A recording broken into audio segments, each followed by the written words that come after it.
नमस्कार आणि सगळ्यांचं स्वागत. हा कोविड अवतरला त्याच्यानंतर नवी उमेद हे जे आमचं सोशल मीडिया हा मंच आहे. तर उमेद हा शब्द आम्ही खूप सवयीने वापरत होतो. पण मनामध्ये खूप असा अंधार होता आणि सगळ्यांनाच असं वाटत होतं, की कोणी कुणाला धीर द्यायचा.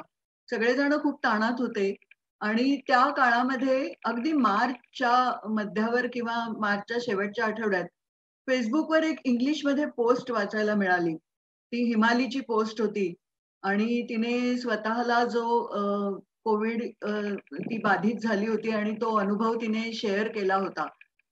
ते वाचल्यानंतर म्हणजे एवढं सगळं असं कोणीतरी लिहू शकतं आणि ती पोस्ट इतकी व्हायरल झाली, तर हे कोणीतरी लिहू शकतं आणि हे वाचल्यामुळे काहीतरी आपल्याला आधार मिळतोय, अशी भावना निर्माण झाली. आणि असं होतं अर्थातच लॉकडाऊन असल्यामुळे आपल्याला सोशल मीडिया हाच एक व्यक्त होण्याचं साधन होतं आणि एकमेकांशी फोनवर बोलून सतत आपण धीर मागत होतो आणि एक दुसऱ्यांना धीर देण्याचा प्रयत्न करत होतो. तर मला असं वाटतं, की म्हणजे अगदी माझा पण स्वतःचा अनुभव मला असं वाटायचं मी काही डगमगणारी नाहीये कोणत्याही संकटाला. पण मी पण इतकी हल्ले आणि असं व्याकुळ व्हायला झालं, की आता आपल्या जिवलग लोकांची आपली कधी भेट होईल की नाही इथपासनं वाईट विचार मनात येत होते. अशा वेळेला एकमेकांचं वाचणं आणि वैशालीचा पण मला उल्लेख करायचा आहे. वैशालीनी यापूर्वी पण असं लिहिलेलं आहे आणि तिने आत्महत्या रोखण्यासाठी आत्महत्या अ, अ, होऊ नयेत यासाठी काय ती प्रोसेस सगळी असते मनाची ह्याच्यावर बरंच काही लिहिलं होतं. तर असं आपण सगळे एकमेकांना आधार देत होतो. पुढे नवी उमेदवर सुद्धा साध्या-साध्या लोकांनी काहीतरी ग्रेट काम केलं अशा पोस्ट आम्ही नेहमीच देत असतो जिल्ह्या-जिल्ह्यातनं. तसं यायला लागलं आणि मग हळू भान यायला लागलं, की काय चाललंय त्याचं. आणि म्हणजे असं म्हणावं का, की कोविडमुळे एक बरं झालं, की आपल्याला आपल्या मानसिक ताण-तणावाची एक नव्याने ओळख झाली आणि त्याच्यातनं कसं बाहेर पडायचं आणि त्याचं समायोजन कसं करायचं, हे सगळं पण या सगळ्याकडे पण आपण बघायला लागलो, कोण जाणे. पण असेच विचार आमचे मनात चाललेले असताना आम्ही ठरवलं, की आपण अनेक वेगवेगळ्या विषयांवर मुख्यतः आम्ही सामाजिक समस्या पुढे आणण्याचा प्रयत्न करतो आणि त्याच्यावर काही उत्तरं मिळतात का याचे असा प्रयत्न करणारी आमची संस्था आहे संपर्क नावाची आणि नवी उमेद हे आमचा सोशल मीडिया प्लॅटफॉर्म आहे. तर अशा चर्चा नेहमी करतो. तर ही पण एक मोठीच सामाजिक समस्या आहे आणि आपण निदान बोलतोय तरी एकमेकांशी. पण ज्यांना आता यापुढे आणखी किती मोठ्या समस्या निर्माण होतील, की ज्यांना पगार मिळत नाहीयेत, ज्यांचे जॉब्स गेलेले आहेत आणि ते स्थलांतरित आपण इकडून-तिकडे जाताना बघितले मुलं-बाळं गाठोड्यांसकट.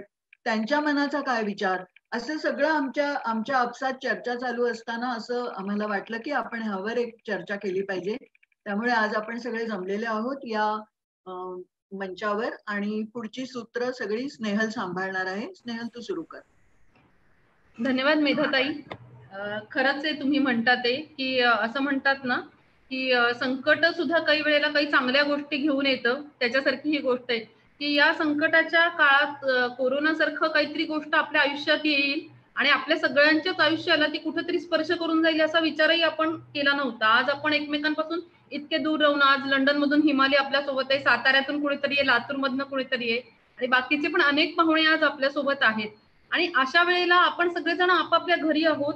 प्रत्येकाला कोरोनाची सुरुवातीला एक अदृश्य स्वरूपाची भीती होती, कारण हा रोग कशा प्रकारे पसरतो, काय होतं, काय होऊ शकतं, त्यातनं कळायला लागलं की ज्येष्ठ नागरिकांना जास्त त्रास आहे. अशा सगळ्या संकटांमुळं लोक आपापल्या घरात राहत गेली आणि मग आपल्याला जो एक कम्युनिटीचा सपोर्ट असतो, आपण मित्रमैत्रिणींना भेटतो, नातेवाईकांना भेटतो, त्या आपोआप या सगळ्या गोष्टी कमी होत गेल्या.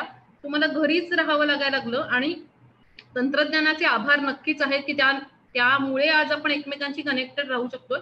पण यामुळं जी समस्या एकटं राहिल्याने येत असते, आपण जे म्हणतो की माणूस हा समाजात जगणारा समूहशील प्राणी आहे, ते सगळं आपोआप कमी होत गेलं. तंत्रज्ञान ज्यांना येतं अशी तरुण पिढी आणि ज्येष्ठ पिढीतली काही लोक ज्यांनी शिकलेलं आहे की कम्युनिकेशन याद्वारे कसं करावं, ती लोक यातनं खूप चांगल्या प्रकारे आज याचा सामना करत असतील. पण एकूणच जाणवायला लागलं की लोक या कोरोनामुळे जरा जास्तच एकटी पडली आहेत. त्यात कोरोना सारख्या अदृश्याची भीती होती की हे मला होऊ झालं तर काय होईल, मला झालं तर आजूबाजूची लोक वाईट टाकतील काय स्वरूपाची भीती होती, मी जगेन की नाही याची एक माणसाची एक भीती असते ती तर होतीच. यासारख्या अनेक गोष्टी होत्या आणि मग पुढे याचे आर्थिक अँगल्सही कळायला लागले मेधाताई म्हणल्या तशा. आणि मग रोजीरोटीची भीती, माझी नोकरी व्यवसाय चालू आहेत का, माझ्या कुटुंबाचं काय होईल, अशा अनेक गोष्टी होत्या. आणि त्यावरती त्या सगळ्या ह्याच्यातून हा विषय आज घ्यावा असं वाटण्यामागचं आणखीन एक कारण म्हणजे मध्यंतरी अभिनेता सुशांत सिंग राजपूतची झालेली आत्महत्या, की अनेक अभिनेते अभिनेत्री यांचे काही कारणांनी वयाने मृत्यू होतात, काही वेगवेगळ्या कारणांनी मृत्यू होतात. पण त्या गोष्टी इतक्या मनाला लागत नाही. तर आपल्या सगळ्यांनीच मला वाटतं हे अनुभवलं असेल की सुशांत सिंग जेव्हा गेला त्यापैकी आपल्यापैकी प्रत्येकाला वाईट वाटलं की इतका तरुण उमदा अभिनेता आणि त्या पाठीमागचं एक डिप्रेशन हे कारण होतं असंही कळलं. तर तेही एक निमित्त आलं की डिप्रेशन बद्दल बोललं गेलं पाहिजे. तर नैराश्य ही गोष्ट म्हणजे काहीतरी कुठल्या तरी समाजातल्या वेगळ्याच माणसांना होते की आपल्यासारख्या सर्वसामान्य माणसाला होत नाही, हे काहीतरी श्रीमंतांचे चोचले आणि लाड आहेत असं सगळं आहे का? तर मला वाटतंय की असं नाहीये. आणि असं नाहीये ही मानणारी आणि हे सिद्ध करून दाखवणारीच तज्ञ माणसं आज आपल्या लाईव्ह साठी म्हणूनच आपण बोलवलेली आहेत. आणि या विषयावर चर्चा करणं हे आम्हाला यासाठीच महत्वाचं वाटलं.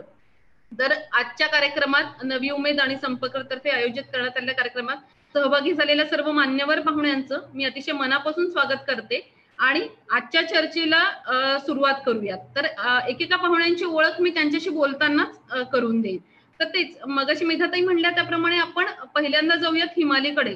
तर मला आठवतंय की हिमाली आणि मी तशा फ्रेंड लिस्ट मध्येही नाहीत एकमेकांच्या, पण तिची एक खूप व्हायरल झालेली पोस्ट ज्या प्रकारे मेधाताई म्हणाल्या की एक कोरोनावरची आणि दुसरी तिने तिच्या आईच्या डिप्रेशन बद्दलची आणि स्वतःही तिने तिच्या आयुष्यात डिप्रेशनचा थोडाफार सामना केलेला आहे त्याबद्दल लिहिलेली पोस्ट, म्हणजे ती वाचून अक्षरशः असं झालं होतं की आम्ही फ्रेंड लिस्ट मध्ये नव्हतो तरी मी ती शेअर केली होती. इतकी व्हायरल झालेली ती पोस्ट की अनेक जणांकडून ती व्हॉट्सअप वरून पण माझ्याकडे आली. तर ही चांगली गोष्ट म्हणायला पाहिजे की जी कोणी लोक याविषयी बोलू इच्छितात त्यांचं लोकांना ऐकून घ्यायचे, लोकांना जाणून घ्यायचंय. आणि म्हणूनच आज आपण हिमालीला इथे बोलवलंय. मला हिमालीची ओळख करून द्यायला आवडेल की हिमाली बीई इलेक्ट्रॉनिक्स हिमालीचं झालेलं आहे आणि सध्या ती केपजेमिनी लंडन मध्ये सिनियर प्रोजेक्ट मॅनेजर म्हणून काम करते. खूप मोठ्या पूर्व हिमाली आहे, अनेक वर्ष भारतापासून बाहेर तर मुद्दामच हिमालीपासूनच या कार्यक्रमाची सुरुवात आपण करावी असं वाटतं, कारण सुंदर वैयक्तिक अनुभव, तिच्या घरचा अनुभव तर होतात, पण त्याशिवाय कुठल्या लोकांना डिप्रेशन असू शकतं याबद्दलची तिने एक लिस्टही दिलेली मला आठवते हिमाली तू दिलेली, की काय काय कुणाकुणाला होऊ शकतं डिप्रेशन.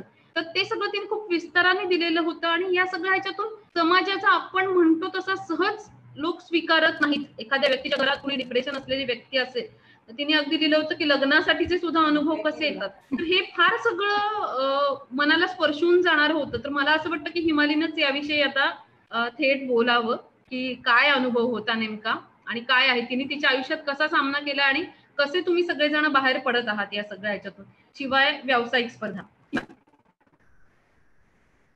स्नेहल, पहिलं तर I have to thank all of you, कारण मला वाटतं की सगळ्यात महत्वाची गोष्ट नैराश्याबद्दल आहे ते म्हणजे एक कम्युनिटी, एक समाज म्हणून एखाद्याला डिप्रेशन होणं आणि त्याचा जो एक्सेप्टन्स इन जनरल असतो फक्त घरातच नाही तर एक समाज, एक कम्युनिटी म्हणून, आय थिंक तो महत्वाचा आहे. सो जेव्हा आपण अशा चर्चा होताना पाहतो तेव्हा तेच एक फार मोठी पॉझिटिव्ह गोष्ट आहे की आपण सगळे एकत्र येतोय, आपण या सगळ्याविषयी बोलायचा प्रयत्न करतोय. आणि यातनं काय होणार आहे तर हे जे रोग म्हणा किंवा हे जे काही आहे तर याला आपण एका शारीरिक रोगा इतकंच एक्सेप्टन्स आणून देतोय आणि I think that is very very important. So मला इथे बोलवल्याबद्दल एकतर खूप खूप आभार. आणि मी या बाबतीतली तज्ज्ञ नाहीये, सो मी जे काही शेअर करतेय हा माझा स्वतःचा फार लिमिटेड अनुभव आहे. आणि मला असं वाटतं की कुठे ना कुठेतरी डिप्रेशन किंवा कुठलाही मानसिक आजार जो आहे त्याचा एक थोडासा संबंध तुमच्या स्वतःच्या पर्सनॅलिटीशी सुद्धा असतो. तर मी स्वतः एक इंट्रोवर्ट आहे, मला स्वतःची कंपनी आवडते, मला आजूबाजूला खूप लोक लागत नाहीत आणि मी आता ऑलमोस्ट 10 वर्ष भारताबाहेर राहते, एकटी राहतेय.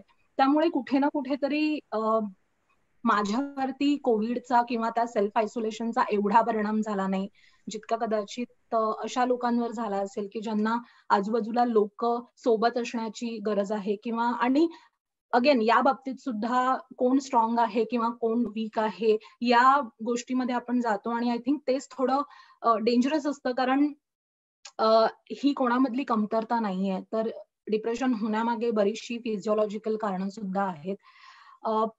माझी जी थेरपी होती किंवा माझा जो प्रवास होता या बाबतीतला, तो अर्थात जेव्हा माझ्या आईला क्रोनिक डिप्रेशन डायग्नोज झालं तेव्हापासूनच आहे, म्हणजे ऑलमोस्ट 9-10 वर्षांपूर्वीचा. पण स्वतः जेव्हा मी त्या वाटेवरती चालले तर मी माझी आय थिंक 3 ते 4 वर्षांपूर्वी थेरपी स्वतः चालू केली.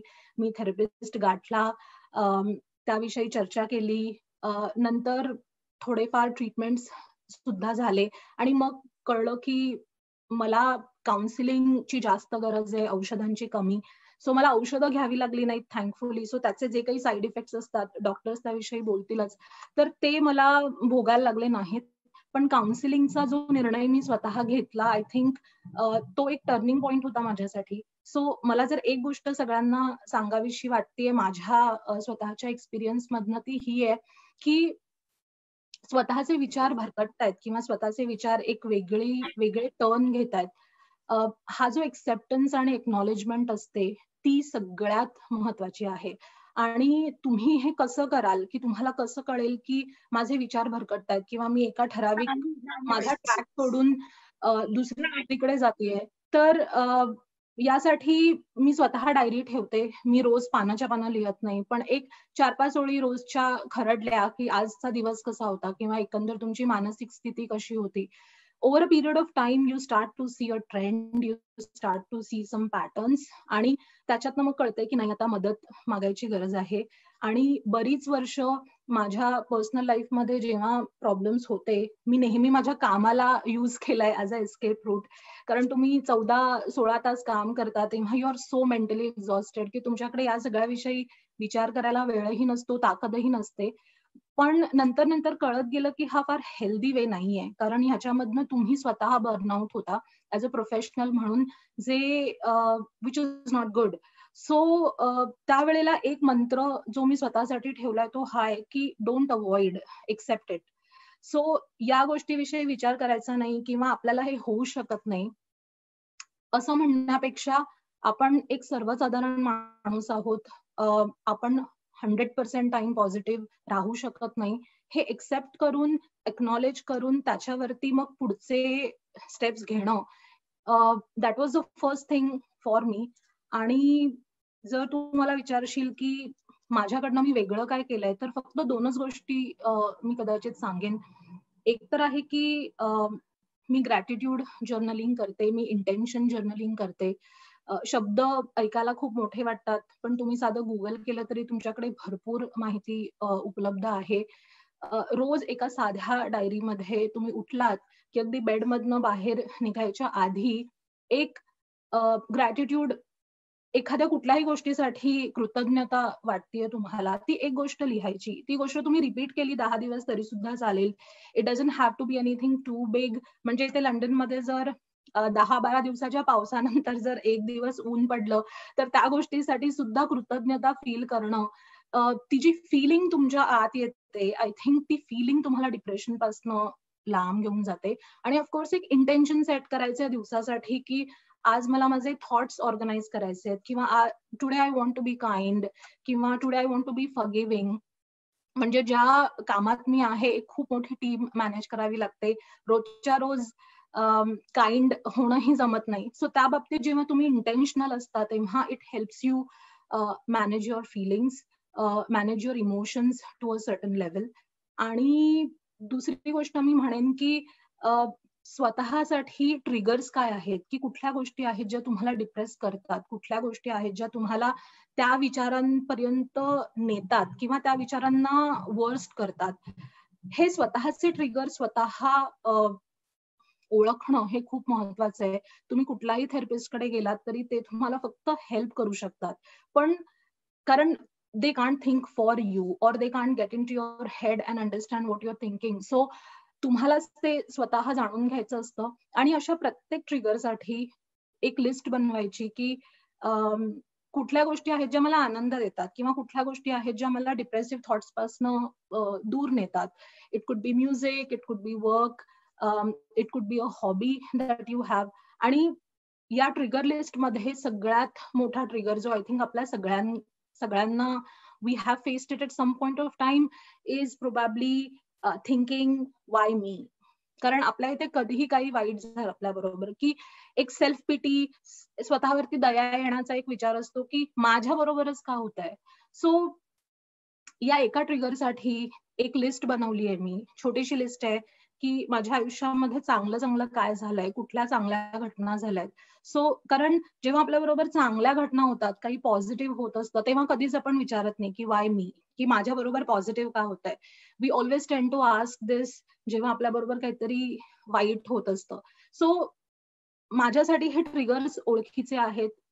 त्यातला कुठलाही ट्रिगर जर आसपास असेल, एखादा ट्रिगर होत असेल, तर त्यापासून दूर जाण्यासाठी ही जी लिस्ट आहे ती लिस्ट मला हेल्प करते. आणि हॅव्हिंग दॅट माइंडफुलनेस की आज मला असं वाटतंय, मला फार रडू येत आहे, आज मला खूप उदास वाटतंय, तर एक त्रयस्थाप्रमाणे त्या फिलिंगकडे बघणं आणि स्वतःलाच विचारणं की मला असं का वाटतंय. Of course you can't get obsessed with it also, पण एक स्वतःला ते विचारणं आणि मग या लिस्टकडे जाऊन त्याच्यातली त्यावेळेला तुमच्यासाठी जे काही पॉसिबल असेल. आता मी ऑफिसमध्ये असते तर मी गाणी लावून नाही बसू शकत, पण कदाचित मी एक फेरफटका मारून येऊ शकते किंवा ऑफिसमध्ये जर माझा मित्र असेल तर पटकन जाऊन 5 मिनिटं बोलून येऊ शकते. सो आय थिंक स्वतःचे ट्रिगर्स स्वतः ओळखणं आणि त्याच्यावरती काम करणं ह्या गोष्टी खूप महत्वाच्या होत्या.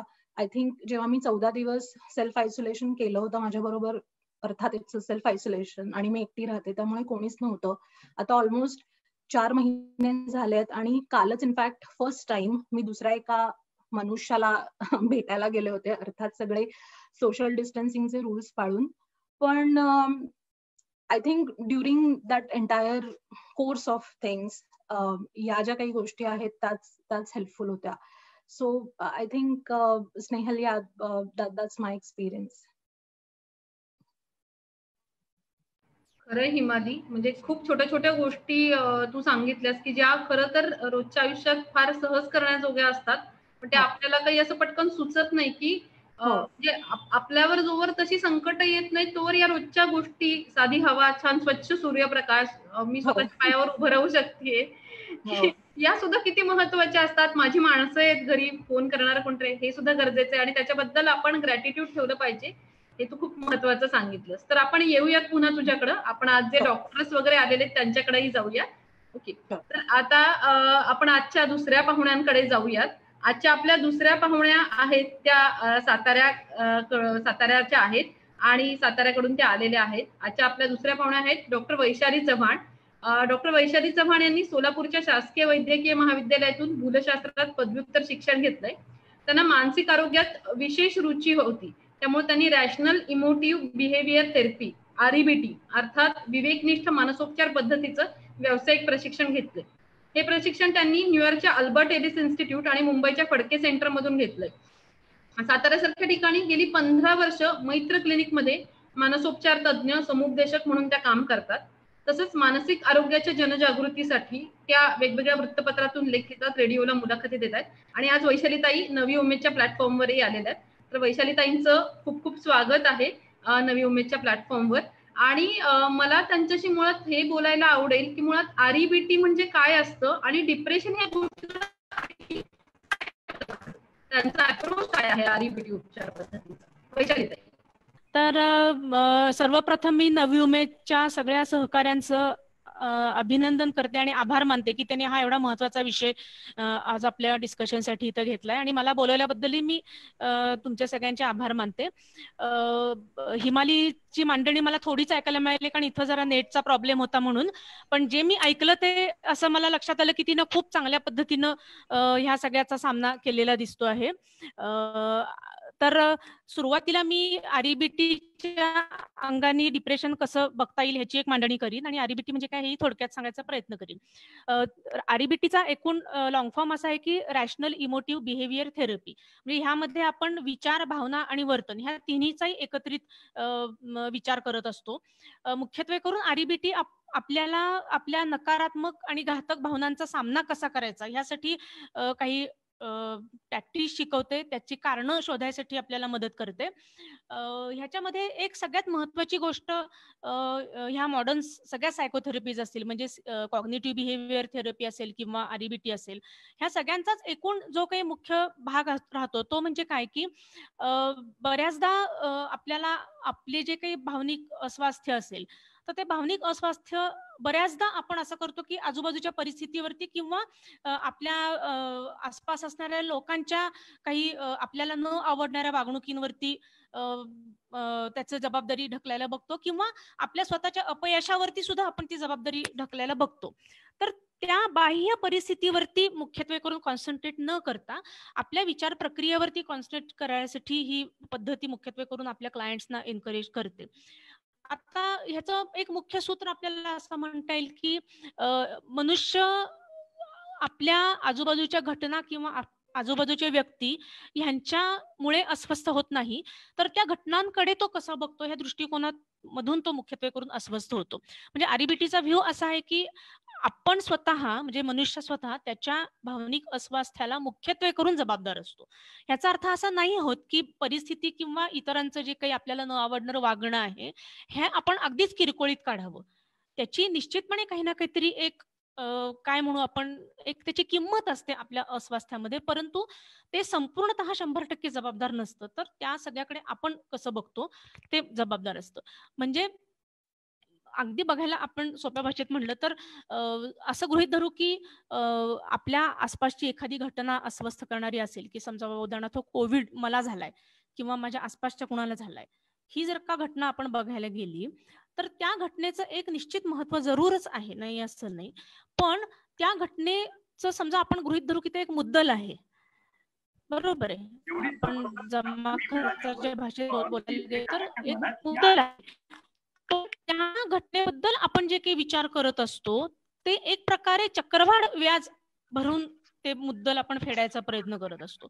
ह्या उलट जर का सरळ व्याजानेच ते व्याज फेडायचं झालं तर आपल्याला अधिक सुव्यवस्थित, अधिक उपयोगी किंवा अधिक वास्तवाला धरून असे विचार करावे लागतील की जेणेकरून ही जी काही परिस्थिती आपल्याला आली आहे की समजा मलाच कोविड झालाय तर त्या परिस्थितीला मी अधिक चांगल्या पद्धतीनं तोंड देऊ शकेन. कारण जर का आपण एखाद्या कुठल्याही घटनेबाबत उदास असू किंवा चिंताग्रस्त असू, भीतीग्रस्त असू, तर आपण मुख्यत्वे करून असं आहे की आपल्याला त्या परिस्थितीला तोंड देता येत नाही. आपण इतके भावनांच्या आहारी जातो की आपल्याला जे काही आपले प्रॉब्लेम सॉल्व्हिंग स्किल्स असतील ते स्किल्स आपल्याला नीट वापरता येत नाहीत. म्हणजे आपल्यापाशीच असलेल्या गोष्टी आपल्याला नीट वापरता येतात. तर त्या गोष्टी आपल्याला नीट वापरता याव्यात त्यासाठी REBT आपल्याला ह्या ज्या काही अनावश्यक अस्वस्थ करणाऱ्या घटना आहेत त्या घटनांच्या बाबत असलेला दृष्टिकोन आपल्याला बदलायसाठी मदत करत असते. आता हे दृष्टिकोन कोणकोणते असतात हे जर का आपण पाहिलं तर मुख्य आपल्याला 4च दृष्टिकोन लक्षात येतील की जसं उदाहरणार्थ डिप्रेशनच्या अनुषंगाने बघायला गेलं तर खरं तर आपण डिप्रेशन बाबत बोलतोय म्हणून मी त्यासाठी कॉन्सन्ट्रेट करते आहे की सगळ्यात महत्वाचा जो दृष्टिकोन REBT मध्ये असतो की जो डिप्रेशनसाठी कारणीभूत असतो तो म्हणजे काय तर एकूणच परिस्थितीचं किंवा स्वतःचं एक सरसकट मूल्यमापन करणं आणि ते निगेटिव्ह पद्धतीनं करणं. म्हणजे सरसकट निगेटिव्ह लेबल लावणं हे एक डिप्रेशनला सगळ्यात महत्वाचा मूलभूत असा दृष्टिकोन आहे, कारणीभूत असं आपल्याला म्हणता येईल. दुसरा दृष्टिकोन असा आहे की एकूण आपल्या परिपूर्णतेबद्दल किंवा आपल्या आजूबाजूची परिस्थिती आयडियल असावी ह्यासाठी कमालीचा अट्टहास धरणं हा दुसरा दृष्टिकोन. तिसरा दृष्टिकोन आहे की तो अट्टहास बऱ्याचदा पूर्ण न होण्याची शक्यता जगामध्ये जास्त आहे. तर तो अट्टहास समजा पूर्ण नाहीच झाला तर ती परिस्थिती नुसतीच अडचणीची न वाटता ती भयंकर आहे असं समजणं. आणि चौथा दृष्टिकोन आहे की ती भयंकर परिस्थिती आपल्याला सहन होणार नाही असं वाटणं. तर हे 4 दृष्टिकोन मुख्यत्वे करून माणसाच्या डिप्रेशनच नव्हे तर एकूणातच भावनिक अस्वास्थ्याला खरं तर कारणीभूत असतात. म्हणजे आता जे आपण REBT बद्दल बोलतो आहोत, तर ते केवळ डिप्रेशनला अप्लाय न करता आपल्या चिंता, राग किंवा अपराधी भाव, अशा सुद्धा गोष्टींना, किंवा अनावश्यक लाज, दुखावलं जाणं, ह्या सुद्धा गोष्टींना आपल्याला हे अप्लाय करता येऊ शकेल. तर हे 4 जे दृष्टिकोन आहेत, की म्हणजे अगदी सोप्या भाषेत आपल्याला सांगायचं झालं तर आपल्या जी आपली अपेक्षा आहे किंवा रास्त अपेक्षा आहे आपल्याकडनं किंवा आपल्या परिस्थितीकडून किंवा आसपासच्या माणसांकडून, त्याची रास्त अपेक्षेचं रूपांतर अतिरिक्त अट्टहासात करणं. समजा एखादी ती अपेक्षा पूर्ण झाली नाही तर आपल्याला अपेक्षाभंगाचं दुःख होणं हे अगदी स्वाभाविक आहे, की जसं डिप्रेशनमध्ये आहे. डिप्रेशन मधलं हे दुःख असतं हे स्वाभाविक आहे. तर ह्या दुःखाचं रूपांतर किंवा आपल्याला एखादी अपेक्षा पूर्ण नाही झाली तर काही अडचणी येऊ शकतात निश्चितपणे. की समजा मला कोविड झाला आहे आणि माझी होम ट्रीटमेंट समजा अपुरी झाली आहे, मी होम ट्रीटमेंट मला नाही अजून लागणार आहे, त्याच्यापेक्षा पुढची ट्रीटमेंट लागणार आहे. तर ही एक अडचण झाली ना ऑब्व्हियसली आपल्या समोरची. तर त्या अडचणीचं रूपांतर अशक्यप्राय भयंकर परिस्थितीत करणं, हा एक दुसरा त्याच्यातला विचार झाला. तिसरा विचार म्हणजे काय, की समजा अडचण झाली तर आपल्याला त्याचा त्रास होऊ शकतो किंवा आपल्याला त्याची कटकट वाटू शकते, त्याची गैरसोय वाटू शकते. हे नैसर्गिक आहे, की समजा मला घरातून उठून कुठल्या तरी हॉस्पिटलला ऍडमिट व्हावं लागलं तर ती नॅचरली एक गैरसोय असणार आहे. तर ती गैरसोय ही गैरसोयच न वाटता आपल्याला सहन होणार नाही इतपत असह्य परिस्थिती आपण ती आपल्या मनातल्या संवादाने करून ठेवतो.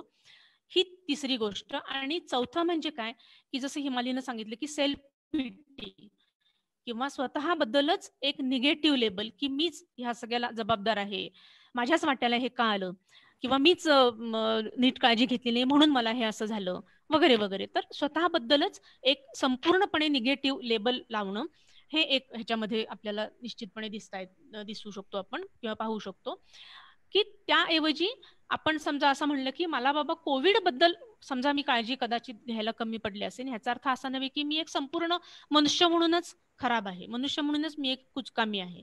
तर ह्या 4 गोष्टींमधली आपल्याला आपल्या वाक्यांमधली एक काय म्हणूयात की फरक वाक्यांमधला आपल्याला समजून घेता आला पाहिजे. तर हे REBT मुख्यत्वे करून आपल्या क्लायंट्सना आणि स्वतः REBT थेरपिस्ट स्वतःला हे शिकवायचा सतत प्रयत्न करत असतात किंवा समजावून सांगायचा सतत प्रयत्न करत असतात, की हे 4 दृष्टिकोन तुम्ही तपासा आपले. आता एखाद्या जसं म्हणू की ह्याबद्दलचे दृष्टिकोन आपल्याला तपासायचे असतील तरी काय करायचे असतात, काय तंत्र असतात, ही सगळी तंत्र मुख्यत्वे करून ह्या थेरपीमध्ये क्लायंट्स पर्यंत पोहोचवली जातात, ती निगोशिएट केली जातात, एकमेकांच्या सहमतीनं ती ठरवली जातात. आणि मग त्या पद्धतीनं क्लायंटनी ते घरी आपण प्रॅक्टिस करणं हे एक्सपेक्टेड असतं. कारण थेरपीला फक्त पाऊण तासच क्लायंट आपल्या समोर असतो, तर ते घरी त्यांनी जे काही ऍक्टिव्हिटीज देतात थेरपिस्ट ते करणं गरजेचं असतं. जसं हिमाली हो म्हणते, ते तिला ते अनुभव आहे त्यामुळं, तर ते तिनं ते करणं त्या क्लायंटनी हे गरजेचं असतं, की त्यानुसार मग त्याच्या आयुष्यात येणाऱ्या इतर सुद्धा अशा समस्यांना तो स्वतंत्रपणे तोंड देऊ शकतो, की दरवेळेला त्याला थेरपिस्टची गरज ही लागणं अपेक्षित नाही आहे. अच्छा वैशाली, थेरपिस्ट क्लायंटला स्वतंत्र करण्याच्या दृष्टीनं प्रयत्न करत असतो. येस. तर मुळात आपण साधारणतः REBTची डिप्रेशन बाबतची मांडणी आहे. येस, 4 दृष्टिकोन तुम्ही छान समजावून सांगितले, की नेमकं काय म्हणजे सर्वसामान्य म्हणजे कदाचित आपल्याला सुद्धा काही यातलं एखादं छोटंसं लक्षण थोडं कधी कधी जाणवत असतं. हे आम्ही पण असा विचार करायला लागलो तर आम्हालाही जाणवेल. तर त्याच्याकडे आता ती लढण्याची तंत्र काय त्याच्याकडे आपण थोड्या वेळाने येऊया. तर पुन्हा येईन मी तुमच्याकडे. तर तुम्ही छान REBTच्या अँगलनी मांडणी केलीत आणि खरोखर हे स्वतःला तपासून घेण्यासारखं आहे प्रत्येकाने. तर आता आपण आपल्या आजच्या पुढच्या पाहुण्यांकडे जाऊयात आणि त्यांची मांडणी ऐकून घेऊयात. आपल्या पुढच्या पाहुण्या आहेत त्या मुंबईच्या आहेत आणि त्यांचं नाव आहे शर्मिला लोंढे. तर शर्मिला लोंढे ताईंची मी ओळख करून देते. गेल्या 30हून अधिक वर्षांचा त्यांचा समुपदेशनाचा अनुभव आहे. मुंबई विद्यापीठातल्या मानसशास्त्रातील समुपदेशन या विषयात त्यांचं MA झालेलं आहे आणि ठाण्याच्या इन्स्टिट्यूट ऑफ सायकोलॉजिकल हेल्थ अर्थात IPH या नामांकित संस्थेत सिनियर सायकोलॉजिस्ट म्हणून त्या काम करतायत. त्यांचं ठाण्यात स्वतःचं क्लिनिकही आहे. मी म्हणले त्याप्रमाणे 30 वर्षाहून अधिक त्यांचा समुपदेशनाचा अनुभव आहे. त्यात त्या करिअर काउन्सिलिंग, IQ टेस्टिंग, लहान मुलांचं आणि पालकांचं समुपदेशन, नैराश्य, अस्वस्थता अशा वेगवेगळ्या गोष्टींवरचं समुपदेशन करतात. तर खूप अनुभव आहे शर्मिला ताईंचा आणि ऐकायला आवडेल त्यांच्याकडून या विषयाबद्दलचं. तर मला शर्मिला ताईंकडे अशा विषयावरती जायचं की तुम्ही खूप वेगवेगळ्या विषयांवरती समुपदेशन तर करतात, पण आजच्या विषयाला अनुषंगाने मला तुम्हाला असं विचारावं वाटतं की डिप्रेशन म्हणजे नेमकं काय असतं आणि कसं ओळखावं आपण कुठल्या वेळेला मदत घेतली पाहिजे, समुपदेशकांची किंवा सायकियाट्रिस्टची, याबद्दलही सांगा. आणि तुम्हाला काय वाटतं की कसा सामना केला पाहिजे या सगळ्या गोष्टींचा? शर्मिला ताई. नमस्कार. खूप चांगला प्रश्न विचारला तुम्ही. मला सगळ्यात प्रथम एक थोडा वेगळाच विचार आणि मुद्दा थोडा मांडायचा आहे. एकूणच आपण बघतो की सायकोलॉजिकल प्रॉब्लेम्स किंवा मानसिक आजार याबद्दल समाजामध्ये जागरूकता खूप वाढलेली आहे. खूपच अवेअरनेस आहे आता. आता ह्याच्यामध्ये चांगली गोष्ट पण आहे आणि वाईट गोष्ट पण आहे. चांगली गोष्ट अशी आहे की लोकांकडे ह्या समस्यांबद्दल खूप जास्त माहिती आहे, खूप ज्ञान आहे. त्यामुळे त्यांचा थोडा दृष्टिकोन बदललाय ह्या गोष्टींकडे बघण्याचा. तो अधिक सकारात्मक झालेला आहे. थोडी स्वीकाराची भावना त्याच्यामध्ये आलेली आहे, ही चांगली गोष्ट आहे. पण त्याच्याबरोबर झालेली थोडीशी वाईट गोष्ट पण अशी आहे की ह्या वाढीव माहितीमुळे, ज्ञानामुळे अँझायटी काय, डिप्रेशन काय किंवा फोबिया काय, हे सगळे शब्द सगळ्या लोकांच्या खूपच तोंडी झाले आहेत आता. त्यामुळे असं होतं की अतिशय सहजगत्या जाता येता लोक हे शब्द स्वतःच्या बाबतीत आणि इतरांच्या बाबतीतही वापरत असतात, विदाऊट अंडरस्टँडिंग की त्याचा खराखुरा अर्थ काय आहे, त्याचं कनोटेशन काय आहे किंवा त्याचं सिग्निफिकन्स काय आहे. आता डिप्रेशनचा जर आपण विचार केला तर डिप्रेशन, ज्याला आपण म्हणू नैराश्य किंवा औदासीन्य, हे जास्त त्याला तो चपखल बसणारा शब्द आहे. आणि सॅडनेस म्हणजे दुःख, ह्या दोन अतिशय वेगवेगळ्या गोष्टी आहेत आणि त्या वेगवेगळ्या पातळींवर आहेत. सो डिप्रेशन म्हणजे औदासीन्य आणि सॅडनेस म्हणजे दुःख, ह्यातला फरक लक्षात घेणं खूप गरजेचं आहे. तसंच डिप्रेशनच्या अतिशय जवळ जाणारी एक भावनिक छटा म्हणजे फ्रस्ट्रेशन, आपल्या मनासारखं न होणं किंवा we are deprived of something, असं एक फिलिंग मनामध्ये निर्माण होणं. तर हे फ्रस्ट्रेशन आणि डिप्रेशन ह्यातला सुद्धा काय फरक आहे हे सुद्धा पडताळून बघणं अतिशय गरजेचं आहे. तीव्रतेप्रमाणे अनेक वेगवेगळ्या पातळ्या असतात, म्हणजे लो असेल, मॉडरेट असेल, सिव्हिअर असेल. मी एक पाऊल अजून पुढे जाऊन असंही म्हणेन की डिप्रेशन सुद्धा नॉर्मल आहे का ॲबनॉर्मल आहे हेही बघणं अतिशय गरजेचं आहे. उदाहरणार्थ सध्याची जी कोविड-19ची परिस्थिती आहे, ज्याच्यातनं आपण सर्वजण जात आहोत, आपण असं ऐकतो की सगळे असं म्हणत असतात की ह्या परिस्थितीमुळे सगळ्यांनाच खूप डिप्रेशन आलंय. म्हणजे काय? मला वाटतं हे शब्द खूप आपण आधी लूजली वापरतो. सगळ्यांना डिप्रेशन आलंय का? आणि नेमकं डिप्रेशन आलंय का? का तो सॅडनेस किंवा दुःख आहे? का ते फ्रस्ट्रेशन आहे? का ते नॉर्मल आहे? का ते ॲबनॉर्मल आहे? आता उदाहरणार्थ सध्याच्या परिस्थितीमध्ये जर माझा व्यवसाय बंद झाला असेल पूर्ण आणि माझा इन्कम 0 असेल, तर स्वाभाविक आहे की मला फ्रस्ट्रेशन येणार, मला अतिशय अस्वस्थ वाटणार, मला खूप हतबल वाटणार. दिस इज ॲब्सोल्युटली नॉर्मल. ओके, स्वाभाविक आहे. पण मग हे जे मला फ्रस्ट्रेशन वाटतंय, त्या फ्रस्ट्रेशनमुळे मी काय करते हे अतिशय महत्वाचं आहे. उदाहरणार्थ मी जर ह्या फ्रस्ट्रेशनमुळे हातावर हात ठेवून बसून राहिले, अतिशय निष्क्रिय झाले, घरामध्ये मी कुठलंही काम करत नाहीये, बाहेरून काही वस्तू आणत नाहीये, घरात कोणाशी मी बोलत नाहीये किंवा नातेवाईकांशी माझा काही संपर्क नाहीये, तर ती अतिशय चुकीची किंवा ही प्रॉब्लेमॅटिक गोष्ट आहे. पण जर मी असा विचार करू शकत असेन की आहे त्या मर्यादित परिस्थितीमध्ये माझ्या व्यवसायामध्ये मी काय करू शकते, किंवा पैसे मिळवण्यासाठी कुठला वेगळा मार्ग किंवा वेगळे माध्यम माझ्याकडे आहेत का अवेलेबल, किंवा जर मी असा विचार केला की माझ्याकडे जे आता सेव्हिंग्ज आहेत त्या सेव्हिंग्जचा मी उपयोग करून, त्याचा वापर करून मला जी सवयीची जीवनशैली आहे त्याप्रमाणे मी किती महिने अजून असे काढू शकते, असे जर मी विचार करू शकले तर दॅट इज परफेक्टली नॉर्मल. अशासाठी की मी आहे त्या परिस्थितीमध्ये वेगवेगळे पर्याय शोधून काढण्याचा प्रयत्न करते, सोल्युशन्स काढण्याचा प्रयत्न करते. सो हे ऑप्शन्स जनरेट करणं हे अतिशय महत्वाचं आहे. आता डॉक्टर वैशाली जे म्हणाल्या की आपण खूप कधी कधी नेगेटिव्ह विचार करतो, अतिशय टोकाचे विचार करतो आणि अवास्तव विचार करतो.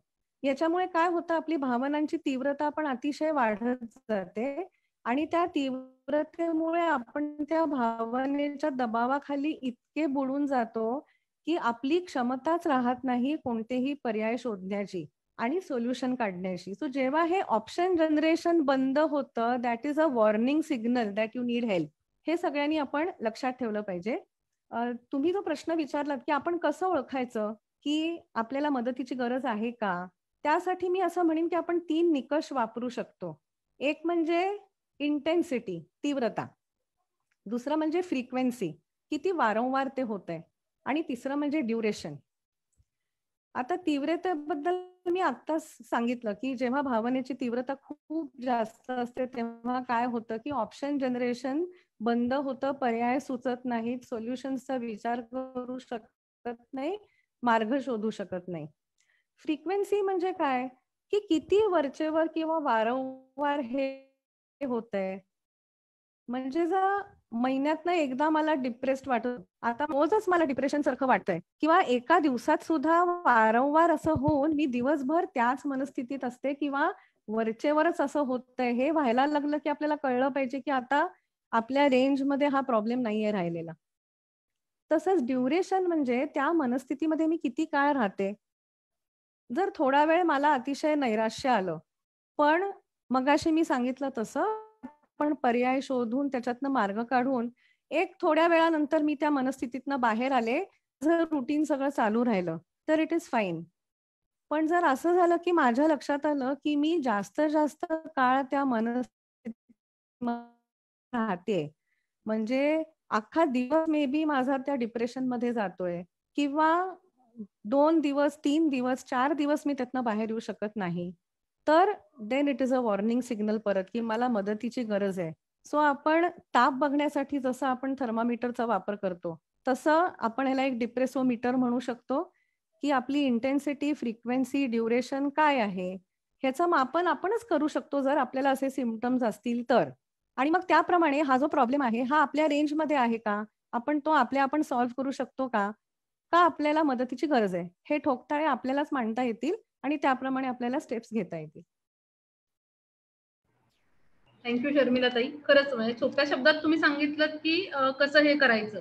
कारण मगाशी वैशाली ताई पण म्हणाल्या आणि तुम्ही पण म्हणाल्या त्यासारखी यासारखी छोटी छोटी लक्षणं आम्हालाही जाणवत असतात कधी कधी की आज नाही बाबा काही करावं असं वाटत आहे किंवा कधीतरी टोकाचं यातनं काही मार्ग निघू शकतोय का नाही असं वाटतंच. पण हे नेमकं कुठं ओळखावं याची छान 3-4 लक्षणं तुम्ही सांगितली, तर याचा नक्की आपल्या प्रेक्षकांना फायदा होईल असं वाटतं. धन्यवाद तुमचे. आता आपण आपल्या पुढच्या पाहुण्यांकडे जाऊयात आणि त्यांच्याकडनं माहिती घेऊयात. आपले पुढचे पाहुणे आहेत डॉक्टर मिलिंद पोद्दार. औरंगाबादच्या गव्हर्नमेंट कॉलेजमधून त्यांचं MBBS झालंय, तर पुण्याच्या BJ मेडिकल कॉलेजमधून सायकोलॉजिकल मेडिसिन मध्ये डिप्लोमा त्यांचा झालेला आहे. डॉक्टर पोद्दार सध्या लातूरमध्ये सावली centre for mental health and research हे क्लिनिक गेली सुमारे 15 वर्ष चालवत आहेत. 2009 मध्ये त्यांनी society for wellbeing awareness and rehabilitation he NGO सुद्धा सुरू केली आहे. तसंच व्यसनमुक्तीसाठी अंतरंग व्यसनमुक्ती आणि पुनर्वसन केंद्रही ते लातूरमध्ये चालवतात. डॉक्टर पोद्दार यांचं वैशिष्ट्य मला असं वाटलं त्यांच्याशी मी जेव्हा बोलले तेव्हा की लातूर मधल्या विशेष करून फक्त शहरात नाही तर 600हून अधिक गावात, वेगळ्या कॉलेजेसमध्ये, शाळांमध्ये मानसिक स्वास्थ्य कॅम्प्स त्यांनी घेतले. त्याच्यात मग स्किझोफ्रेनिया असेल, नैराश्य असेल, विचार मनात येणं, परीक्षेची भीती, अशा अनेक गोष्टी असतात त्या विषयावर ते जनजागृती करतात. इव्हन संवाद नावाची एक हेल्पलाईन सुद्धा मला वाटते परीक्षेसाठी आपल्याला सुद्धा कधीतरी काहीतरी बोलून मोकळं व्हायचं असतं कोणाशी, तर ते लातूर सारख्या ठिकाणी. तुझा आवाज जरा डिस्टर्ब होतोय, डॉक्टरना बोलायला सांगूया आपण. डॉक्टर तुम्ही बोला, तुझ्या आवाजात क्रॅक होतोय आवाज जरा. ओके ओके, तर आपण जाऊया डॉक्टर मिलिंद पोद्दारांकडे. येस, की तुम्हाला हे सगळं का करण्याची आवश्यकता वाटली? डॉक्टर पोद्दार. नमस्कार, मी डॉक्टर मिलिंद पोद्दार. मी लातूर मध्ये प्रॅक्टिस करतोय मागच्या 15 वर्षांपासून. आणि आज इथे जे सर्व उपस्थित सर्व पाहुणे आहेत त्यांना मी काही जणांना त्याच्यातला ओळखतो. मी शर्मिला मॅडमना ओळखतो कारण की माझ्या सायकियाट्री करिअरची सुरुवात ही IPH पासून झाली. कारण मी सायकियाट्रिस्ट व्हायचं का नाही हे ठरवण्यासाठी IPH ला राहिलो होतो आणि 2000 साली मी त्यांना पहिल्यांदा भेटलो होतो आणि त्यानंतर आता या निमित्तानं त्यांची भेट होती. सर्वप्रथम मी या उपक्रमाचं स्वागत करेन की या निमित्तानं तुम्ही हा खूप महत्वाचा असा विषय चर्चेसाठी घेतला. मी लातूर मध्ये काम करत असलो तरी आम्ही आजूबाजूच्या गावांमध्ये, शहरांमध्ये या विषयावर, मानसिक आरोग्य या विषयावर आम्ही काम करतो. मुळात नैराश्याशी लढताना हा विषय मी जवळून हाताळलेला आहे, कारण की मधल्या काळामध्ये जेव्हा शेतकऱ्यांच्या आत्महत्या वाढल्या होत्या त्या कालावधीमध्ये आम्ही एक अभियान चालवलं होतं, जगण्याबद्दल बोलू काही, ज्याच्यामध्ये आम्ही शेतकऱ्यांमध्ये येणारं डिप्रेशन आणि त्याच्या कारणाने होणाऱ्या आत्महत्या याच्याविषयी आम्ही सातत्यानं अनेक पातळ्यांवर काम केलं होतं. तर आजचा हा जो काही विषय आहे, आता सर्वांनी जी मांडणी केली त्या अनुषंगानंच थोडंसं पुढं जाऊन मला काही गोष्टी मांडाव्याशा वाटतात. मुळात डिप्रेशन या आजाराबद्दल आपण बोलताना, डिप्रेशन हा मनाचा आजार आहे आणि आता बोलताना असे संदर्भ आले की आज आपण या आजाराबद्दल, मानसिक आजारांबद्दल थोडीशी जनजागृती वाढायला लागलेली आहे, पण तरी सुद्धा आणखी बरंच काम करणं या अनुषंगानं बाकी आहे असं मला वाटतं आणि सातत्यानं त्याच्यावर काम करत राहणं खूप गरजेचं आहे. मुळात शारीरिक आजार आपण सर्वांनी ऍक्सेप्ट केलेत, पण अजूनही आपलं मन आजारी पडतं हे आपण ऍक्सेप्ट केलेलं नाहीये. त्याला अनेक कारणं आहेत. आता त्या वेळेच्या लिमिटेशनमुळे प्रत्येक कारणांमध्ये मी जाणार नाही, पण या डिप्रेशन बद्दल प्रामुख्याने बोलायचं झालं तर आता शर्मिला मॅडमनी त्याच्या लक्षणांबद्दल थोडीशी ओळख करून दिली, पण मला काही 2-3 मुद्दे महत्वाचे मांडावेसे असं वाटतं की डिप्रेशन हा पहिल्यांदा मुळात आजार आणि डिप्रेशन ही भावना, असं त्यातलं 2 फरक शर्मिला मॅडमनी सुद्धा केले. कारण की डिप्रेशन हा जो काही आजार आहे हा आहे भावनांचा आजार. आपलं मन म्हणजे काय, तर आपण विचार करतो, आपल्याला जाणीवा आहेत, आपल्याला भावना आहेत, आपला कॉन्शियसनेस आहे आणि या सर्वांना अनुसरून आपलं जे वर्तन होत असतं याला आपण एकंदरीतपणे मन असं संबोधतो. आणि जेव्हा मन आजारी पडतं म्हणजेच काय, तर आपल्या विचार, भावना, जाणीवा आणि वर्तन याच्यावर त्याचा विपरीत परिणाम व्हायला लागला की आपण मानसिक आजाराकडे चाललोय का याची आपल्याला शंका घ्यायला हरकत नसते. तर त्यातला स्पेसिफिकली ज्यावेळेस आपण डिप्रेशन म्हणतोय हा भावनांचा आजार आहे. भावना, खूप प्रकारच्या भावना आहेत. पुस्तकामध्ये याच्याबद्दल 1600 पेक्षा जास्त वेगवेगळे कनोटेशन्स आपल्याला भावनांच्या नावाचे मिळतील. याच्यातली डिप्रेशन किंवा उदासीनता, नैराश्य ही एक भावना आहे असं आपण म्हणूया. आणि जेव्हा भावना ज्या आहेत आपल्या, आपण सातत्यानं वेगवेगळ्या भावना अनुभवत असतो आणि त्या भावनांच्या बाबतीमध्ये एक गोष्ट आपण सर्वजण नोट करू की ह्या भावना कधीच कॉन्स्टंट नसतात, त्या सातत्यानं बदलत असतात भावना. म्हणजे आपण एका ठराविक भावनेमध्ये सातत्यानं राहत नाही. म्हणजे आता सुद्धा आपण मागच्या पाऊण तासापासून इथं बसलोय तर आपल्या सर्व प्रेक्षकांनी या पाऊण तासामध्ये वेगवेगळ्या प्रकारच्या भावना अनुभवल्या असतात. त्या कशावरून निर्माण होतात, माझ्या आतमधून येणारे काही माझ्या शरीरामध्ये आणि माझ्या मनामध्ये येणारे विचार याला अनुसरून भावना बदलू शकतात किंवा माझ्या परिस्थितीनुसार माझ्या भावना बदलू शकतात. तर बदलणं ही भावनांची बेसिक क्वालिटी आहे. पण या भावनांनी जर बदलायचं थांबवलं तर त्या म्हणजे जर एखाद्या ठराविक भावनेमध्ये तुम्ही खूप जास्त काळासाठी कॉन्स्टंटली राहायला लागलात आणि त्याच्यामधून बाहेर पडणं तुम्हाला जर कठीण जायला लागलं तर ती भावना ही ऍबनॉर्मल भावना आहे किंवा ती भावना माझ्या जगण्यावर, माझ्या वागण्यावर आणि माझ्या एकंदरीत सगळ्या माझ्या वातावरणाच्या हँडलिंगवर जर परिणाम करायला लागली तर ती ऍबनॉर्मल भावना आहे असं आपण म्हणूया. डिप्रेशनच्या बाबतीमध्ये डिप्रेशन ही भावना आपण सर्वांनी कधी ना कधी अनुभवली. म्हणजे कोणीच असा व्यक्ती नसेल की त्यांनी उदासीनता, नैराश्य ह्या भावना अनुभवलेल्या नाही, कमी अधिक स्वरूपामध्ये त्या अनुभवल्या. पण याला आपण नॉर्मल भावना कधी म्हणायचं आणि आजाराची भावना कधी म्हणायचं.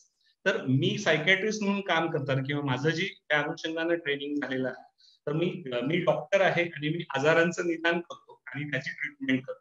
पण मला हे सांगितलं की काय असेल, कुठल्या कुठल्या गोष्टी असतील तर त्याला डिप्रेशनचा आजार असं म्हणावं. तर त्याची काही लक्षणं मी मुद्दाम सांगतो, म्हणजे सर्व श्रोत्यांना किंवा हे जे आजचा कार्यक्रम जे सर्वजण पाहतायत तर त्यांच्यासाठी ते सोपं जाईल. डिप्रेशन ही भावना आहे, त्यामुळे मला उदास आणि निराश सातत्यानं वाटली, ही त्याची पहिली कॉल. म्हणजे persistent and pervasive feeling of sadness or depression. आता हे परसिस्टंट आणि परवेसिव्ह फिलिंग म्हणजे काय? परसिस्टंट म्हणजे ओव्हर द टाइम, म्हणजे मला सातत्यानं निराश आणि उदास वाटतंय 2 आठवड्यापेक्षा जास्त कालावधीसाठी. जर मला सातत्यानं 2 आठवड्यापेक्षा जास्त कालावधीसाठी उदास वाटते तर ती ॲबनॉर्मली लॉंग टाइम साठी राहिलेली ही भावना आहे. तर ती परवेजिव्ह म्हणजे काय, तर ती माझ्या प्रत्येक ऍक्टिव्हिटीला परवेड करते, म्हणजे माझ्या प्रत्येक रोजच्या जगण्यामध्ये प्रत्येक गोष्टीमध्ये ती घुसण्याचा प्रयत्न करते असं आपण म्हणूयात. म्हणजे मी पूर्वी मला फक्त जर नॉर्मल भावना असेल, मला उदास वाटते, मी जाऊन मित्राशी गप्पा मारल्या मला चांगलं वाटायचं, किंवा मी टीव्ही जाऊन बघितला चांगलं वाटायचं, मूवी बघितला चांगलं वाटायचं, म्युझिक ऐकलं चांगलं वाटायचं. पण आता ते नाही. म्हणजे आता मी काहीही करण्याचा प्रयत्न केला तरी सुद्धा मला नैराश्यच वाटतंय, तरी सुद्धा मला उदासच वाटतंय, तरी सुद्धा मला ते सातत्यानं दुःखी मन माझं जाणवतंय. तर ही परसिस्टंट अँड परवेसिव्ह निगेटिव्ह इमोशन म्हणजे नैराश्याची भावना हे मुख्य लक्षण आहे. दुसरं मुख्य लक्षण आहे की loss of interest in the pleasurable activities. म्हणजे पूर्वी ज्या गोष्टी मी एन्जॉय करायचो, पूर्वी ज्या गोष्टी करण्यामध्ये मला मजा यायची, छान वाटायचं, आजकाल त्या गोष्टी कुठल्याही करण्यामध्ये मला आनंद मिळत नाहीये. ही दुसरी महत्वाची भावना, दुसरी महत्वाचं लक्षण. तिसरं महत्वाचं लक्षण आहे की सातत्यानं मला एनर्जी लेस फील होत आहे. म्हणजे मला ड्रेन आउट झाल्यासारखं वाटतंय, कुठलाच उत्साह वाटत नाहीये, गळून गेल्यासारखं वाटतंय, म्हणजे माझी पूर्ण एनर्जी लेवल डाऊन जाते. तर ही 3 खूप महत्वाची लक्षणं आहेत. यातली कुठलीही 2 लक्षणं जर मोर दॅन 2 वीक्स पिरियड जर असतील तर मला डायग्नोजेबल डिप्रेशन आहे असं म्हणायला हरकत नाही.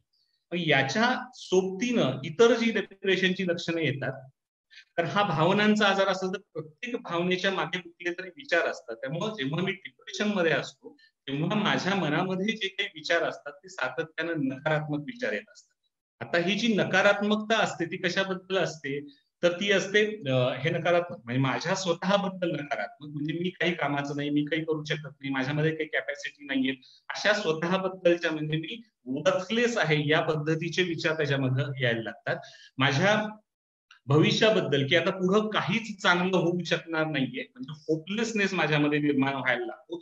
सगळी जी वाईट परिस्थिती आहे ती सातत्यानं अशीच राहणार आहे असं मला वाटायला लागतं. किंवा परिस्थितीबद्दल की मला या परिस्थितीमधून बाहेर पडता येणार नाही, माझी कोणीच मदत करू शकणार नाही, म्हणजे मला हेल्पलेस वाटायला लागतं. म्हणजे माझ्या विचारांमध्ये वर्थलेसनेस, हेल्पलेसनेस आणि होपलेसनेस प्रकारचे विचार प्रामुख्यानं निर्माण व्हायला लागतात. त्याच्या सोबतीनं मग माझी जी इतर डिप्रेशनची लक्षणं असतात, मग माझी झोप कमी होते, किंवा कधी कधी खूप जास्त सारखं पडून राहावं, झोपून राहावं असं वाटायला लागतं, किंवा माझा कॉन्फिडन्स कमी होतो, मला उत्साह वाटत नाहीये, कुठल्याच गोष्टी कराव्याच्या वाटत नाही, काही करू शकेन असं वाटत नाहीये, कॉन्फिडन्स कमी होतो. मग त्यासोबत कधी कधी माझ्यामध्ये काही शारीरिक लक्षणं निर्माण व्हायला लागतात. माझं डोकेदुखी सारखी सातत्यानं मला जाणवायला लागते, थकवा जाणवायला लागतो, भूक लागत नाही, या पद्धतीची लक्षणं जाणवायला लागतात. जेव्हा माझ्या मनामधले नकारात्मक विचार म्हणजे होपलेसनेस, वर्थलेसनेस, हेल्पलेसनेस हे खूप जास्त वाढीला लागतात, तर त्याच्यामुळं मग कधी कधी मला असं वाटतं जर मी चांगला नाहीये, माझं भविष्य चांगलं नाहीये, मला ह्याच्यातून कुणीच बाहेर काढू शकणार नाही, परिस्थिती कधीच बदलणार नाही, तर मग जगण्याला काय अर्थ आहे. कधी कधी ह्याच्याबद्दल गिल्ट फिलिंग्स खूप यायला लागतात की ही सगळी जी परिस्थिती निर्माण झाली ती माझ्यामुळे निर्माण झाली, मी त्याला जबाबदार आहे असं गिल्ट फिलिंग यायला लागतं, जे इनअप्रोप्रिएट असतं, योग्य असं नसतं ते. त्यामुळे ह्या सगळ्या गोष्टी निर्माण झाल्या की मग माझ्या जगण्याला अर्थ नाही, आणि मग त्याच्यामधून आत्महत्येचे विचार निर्माण व्हायला लागतात, आणि मग कधी कधी व्यक्ती आत्महत्येच्या कृतीपर्यंत जाते. पण ही सगळी डिप्रेशनची लक्षणं आहेत. याच्यामध्ये तुम्ही लक्षात नोट करा की आत्महत्येचे विचार आणि आत्महत्येच्या ऍक्शन्स ह्या पहिल्या स्टेपला होत नाही. या सगळ्या प्रोसेस मधून तो काही कालावधीसाठी जेव्हा जातो तेव्हा त्याच्या मनामध्ये हे सगळे आत्महत्येचे विचार येतात. म्हणजे मी हे मुद्दाम ह्याच्यासाठी सांगितलं की जो टॉपिक आपण सुरुवात केली ती सुशांत सिंग राजपूतच्या आत्महत्येच्या निमित्तानं केलं, त्यामुळं हा खूप महत्वाचा मुद्दा आहे. आपल्या देशामध्ये सुद्धा हजारोंच्या संख्येनं लोक दरवर्षी आत्महत्या करतात, आणि ही फॅक्ट आहे. आणि आपल्यासाठी खरं तर दुर्दैवाची बाब की जगभरामध्ये जेवढ्या आत्महत्या होतात ना त्यातल्या 1/3 आत्महत्या ह्या सध्या भारतामध्ये होतात. ही खूप वाईट गोष्ट आहे स्टॅटिस्टिकली आपल्याला, आणि त्यासाठी अनेक कारणं आहेत आणि वेगवेगळ्या कारणांनी होतात. तर ही जी डिप्रेशनची लक्षणं आहेत ही आपण लक्षात घेऊ. हे याच्यापैकी जर आपल्याला काही जाणवत असेल आणि हे डायग्नोजेबल डिप्रेशन असेल तर अशा वेळेस तर आपल्याला नक्की प्रोफेशनल हेल्प घेण्याची गरज असते. जर तुमच्या मनामध्ये आत्महत्येचे विचार येत आहेत किंवा आत्महत्येचा तुम्ही प्रयत्न करताय तर तुमचं डिप्रेशन सिव्हिअर आहे, आणि अशा वेळेस मात्र तुम्ही अजिबात घरामध्ये न बसता सायकॅट्रिस्टची हेल्प घ्यायला पाहिजे. प्रामुख्याने तुम्ही ऍडमिट होऊन ट्रीटमेंट घ्यायला पाहिजे. कारण की हा 100% ट्रीटेबल इलनेस आहे. याच्यावर खूप चांगल्या पद्धतीनं औषधोपचार पण उपलब्ध आहेत आणि इतर थेरपीज उपलब्ध आहेत. मगाशी हिमालीनं बोलताना एक वाक्य तिच्याकडून आलं की औषधं मला घ्यावी लागली, ती खूप छान झालं, अदरवाईज माझ्यावर त्याचे साईड इफेक्ट झाले असते. एक सायकॅट्रिस्ट म्हणून मला हा विषय मांडावासा वाटेल. कारण की काय आहे की डिप्रेशन हा जो आजार आहे, हा जरी भावनांचा आजार असला तरी हा अल्टिमेटली शरीराचा आजार आहे. कारण की आपण म्हणालो हा मनाचा आजार आहे आणि मनाचं काम जे चालतं ते आपल्या मेंदूमधून चालतं आणि मेंदूचं काम जे चालतं ते काही केमिकल्सच्या माध्यमातून, रसायनांच्या माध्यमातून चालतं. म्हणून आपल्या मेंदूमधल्या काही रासायनिक बदलांमुळे डिप्रेशन निर्माण होतं. डिप्रेशनचे आम्ही जनरली 2 प्रकार करतो. एकाला म्हणतो आम्ही एक्झोजिनस डिप्रेशन आणि दुसऱ्याला म्हणतो एंडोजिनस डिप्रेशन. एक्झोजिनस डिप्रेशन म्हणजे असं डिप्रेशन की माझ्या आयुष्यामध्ये काहीतरी स्ट्रेसर निर्माण झालाय, कुठली तरी उलटापालट झालीये, कुठला तरी प्रॉब्लेम निर्माण झालाय, मग तो वैयक्तिक असेल, फॅमिली असेल, फायनान्शियल असेल, सोशल असेल, एनिथिंग. मला त्याच्याशी कोप करता येत नाही, त्यातून रस्ता शोधता येत नाही आणि म्हणून मग माझी मानसिक अवस्था आता काय नाही, सगळं संपलं अशी झालेली आहे आणि मी डिप्रेशन मध्ये गेलेलो आहे. ह्याला आपण म्हणूया एक्झोजिनस डिप्रेशन. दुसरं जे डिप्रेशन आहे ते आहे एंडोजिनस डिप्रेशन, त्याला आपण म्हणूया. म्हणजे जे बाहेरून नाही आलेलं आहे, आतमधून आलेलं आहे. त्याच्या आयुष्यामध्ये सगळं ठीकठाक आहे, कुठलाही प्रॉब्लेम नाहीये, कुठले मेजर स्ट्रेसेस नाही की ज्याच्यामुळे त्यांनी असं हलून जावं, तरी सुद्धा त्याला उदास वाटायला लागले. मी आता मगाशी सांगितलेली सगळी लक्षणं जाणवायला लागली, तर याला आपण एंडोजिनस डिप्रेशन म्हणतो. याचं कारण असतं आपल्या मेंदूमध्ये सिरोटोनिन आणि नॉरएपिनेफ्रिन नावाचे 2 केमिकल्स असतात. कुठल्याही अननोन कारणांनी त्यांच्या पातळी जर कमी झाली तर त्याच्यामुळे हे डिप्रेशनची सगळी लक्षणं, अगदी भावना आणि विचार आणि त्याच्यामुळे बिघडणारं वर्तन, ह्या सगळ्या लक्षणं निर्माण होतात.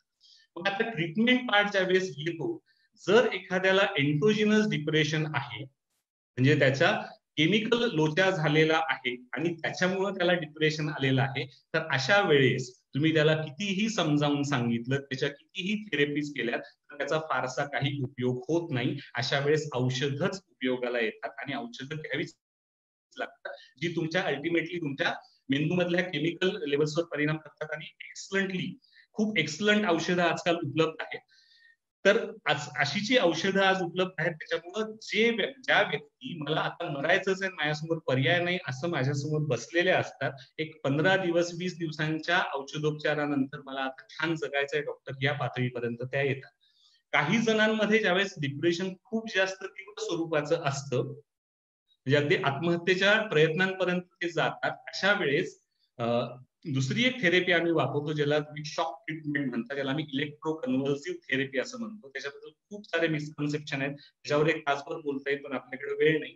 पण इलेक्ट्रो कन्व्हर्सिव्ह थेरपी किंवा शॉक ट्रीटमेंट ही अतिशय वरदान असलेली थेरपी आहे असं माझं एक सायकॅट्रिस्ट म्हणून मत आहे. कारण की मरायचं म्हणणारा पेशंट 7व्या दिवशी मला जगायचं म्हणायला लागतो. आणि it is that miraculous effect, absolutely 0 side effects of the treatment. तर हा एक भाग झाला. जर एखाद्याला आलेलं डिप्रेशन हे एक्झोजिनस कारणांनी आलेलं असेल, तर त्यावेळेस त्याला मात्र त्याच्या वातावरणाशी कसं कोप अप करायचंय आणि आलेल्या डिप्रेशनचा सामना कसं करायचा ह्याच्यासाठी नक्कीच थेरपीची गरज असते. कुठल्याही टाईपची थेरपी, मग त्याला आपण आरईबीटी, आता जे वैशाली मॅडमने सांगितलं, मी स्वतः सुद्धा माझ्या सेशन्स मध्ये आरईबीटीचाच वापर करतो प्रामुख्यानं. आरईबीटी असेल, सीबीटी असेल किंवा इतर कुठल्याही थेरपीज असतील, त्याला त्याची गरज असते, कारण की त्याला कोप अप करायला शिकवावं लागतं त्याच्या या सगळ्या स्ट्रेसर्स सोबत.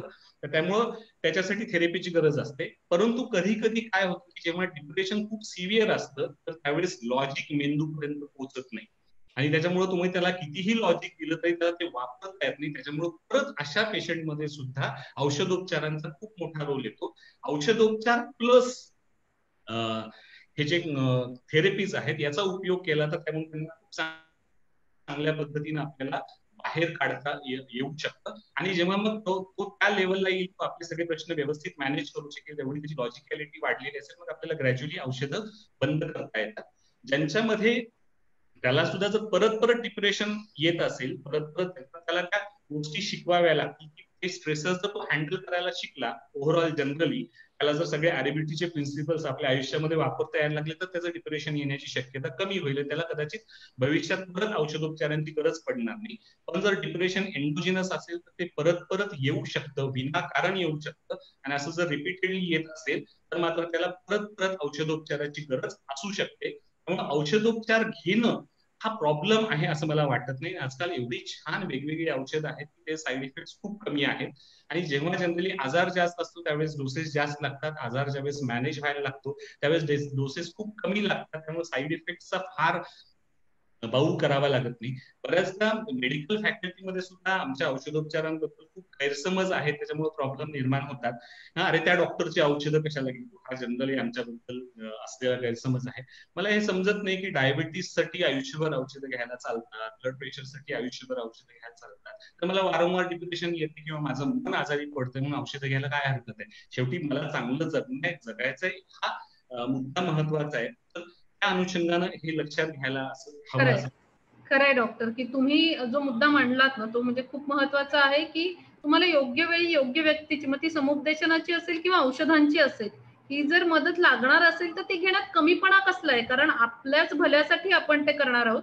तर हा मुद्दा तुम्ही खूप चांगल्या प्रकारे मांडलात आणि सायकियाट्रीच्या अंगाने सुद्धा तुम्ही औषधं घाबरण्याची गरज नाही ते सांगितलं, ते लोकांच्या पर्यंत पोहोचलं असेल असं मला वाटतं.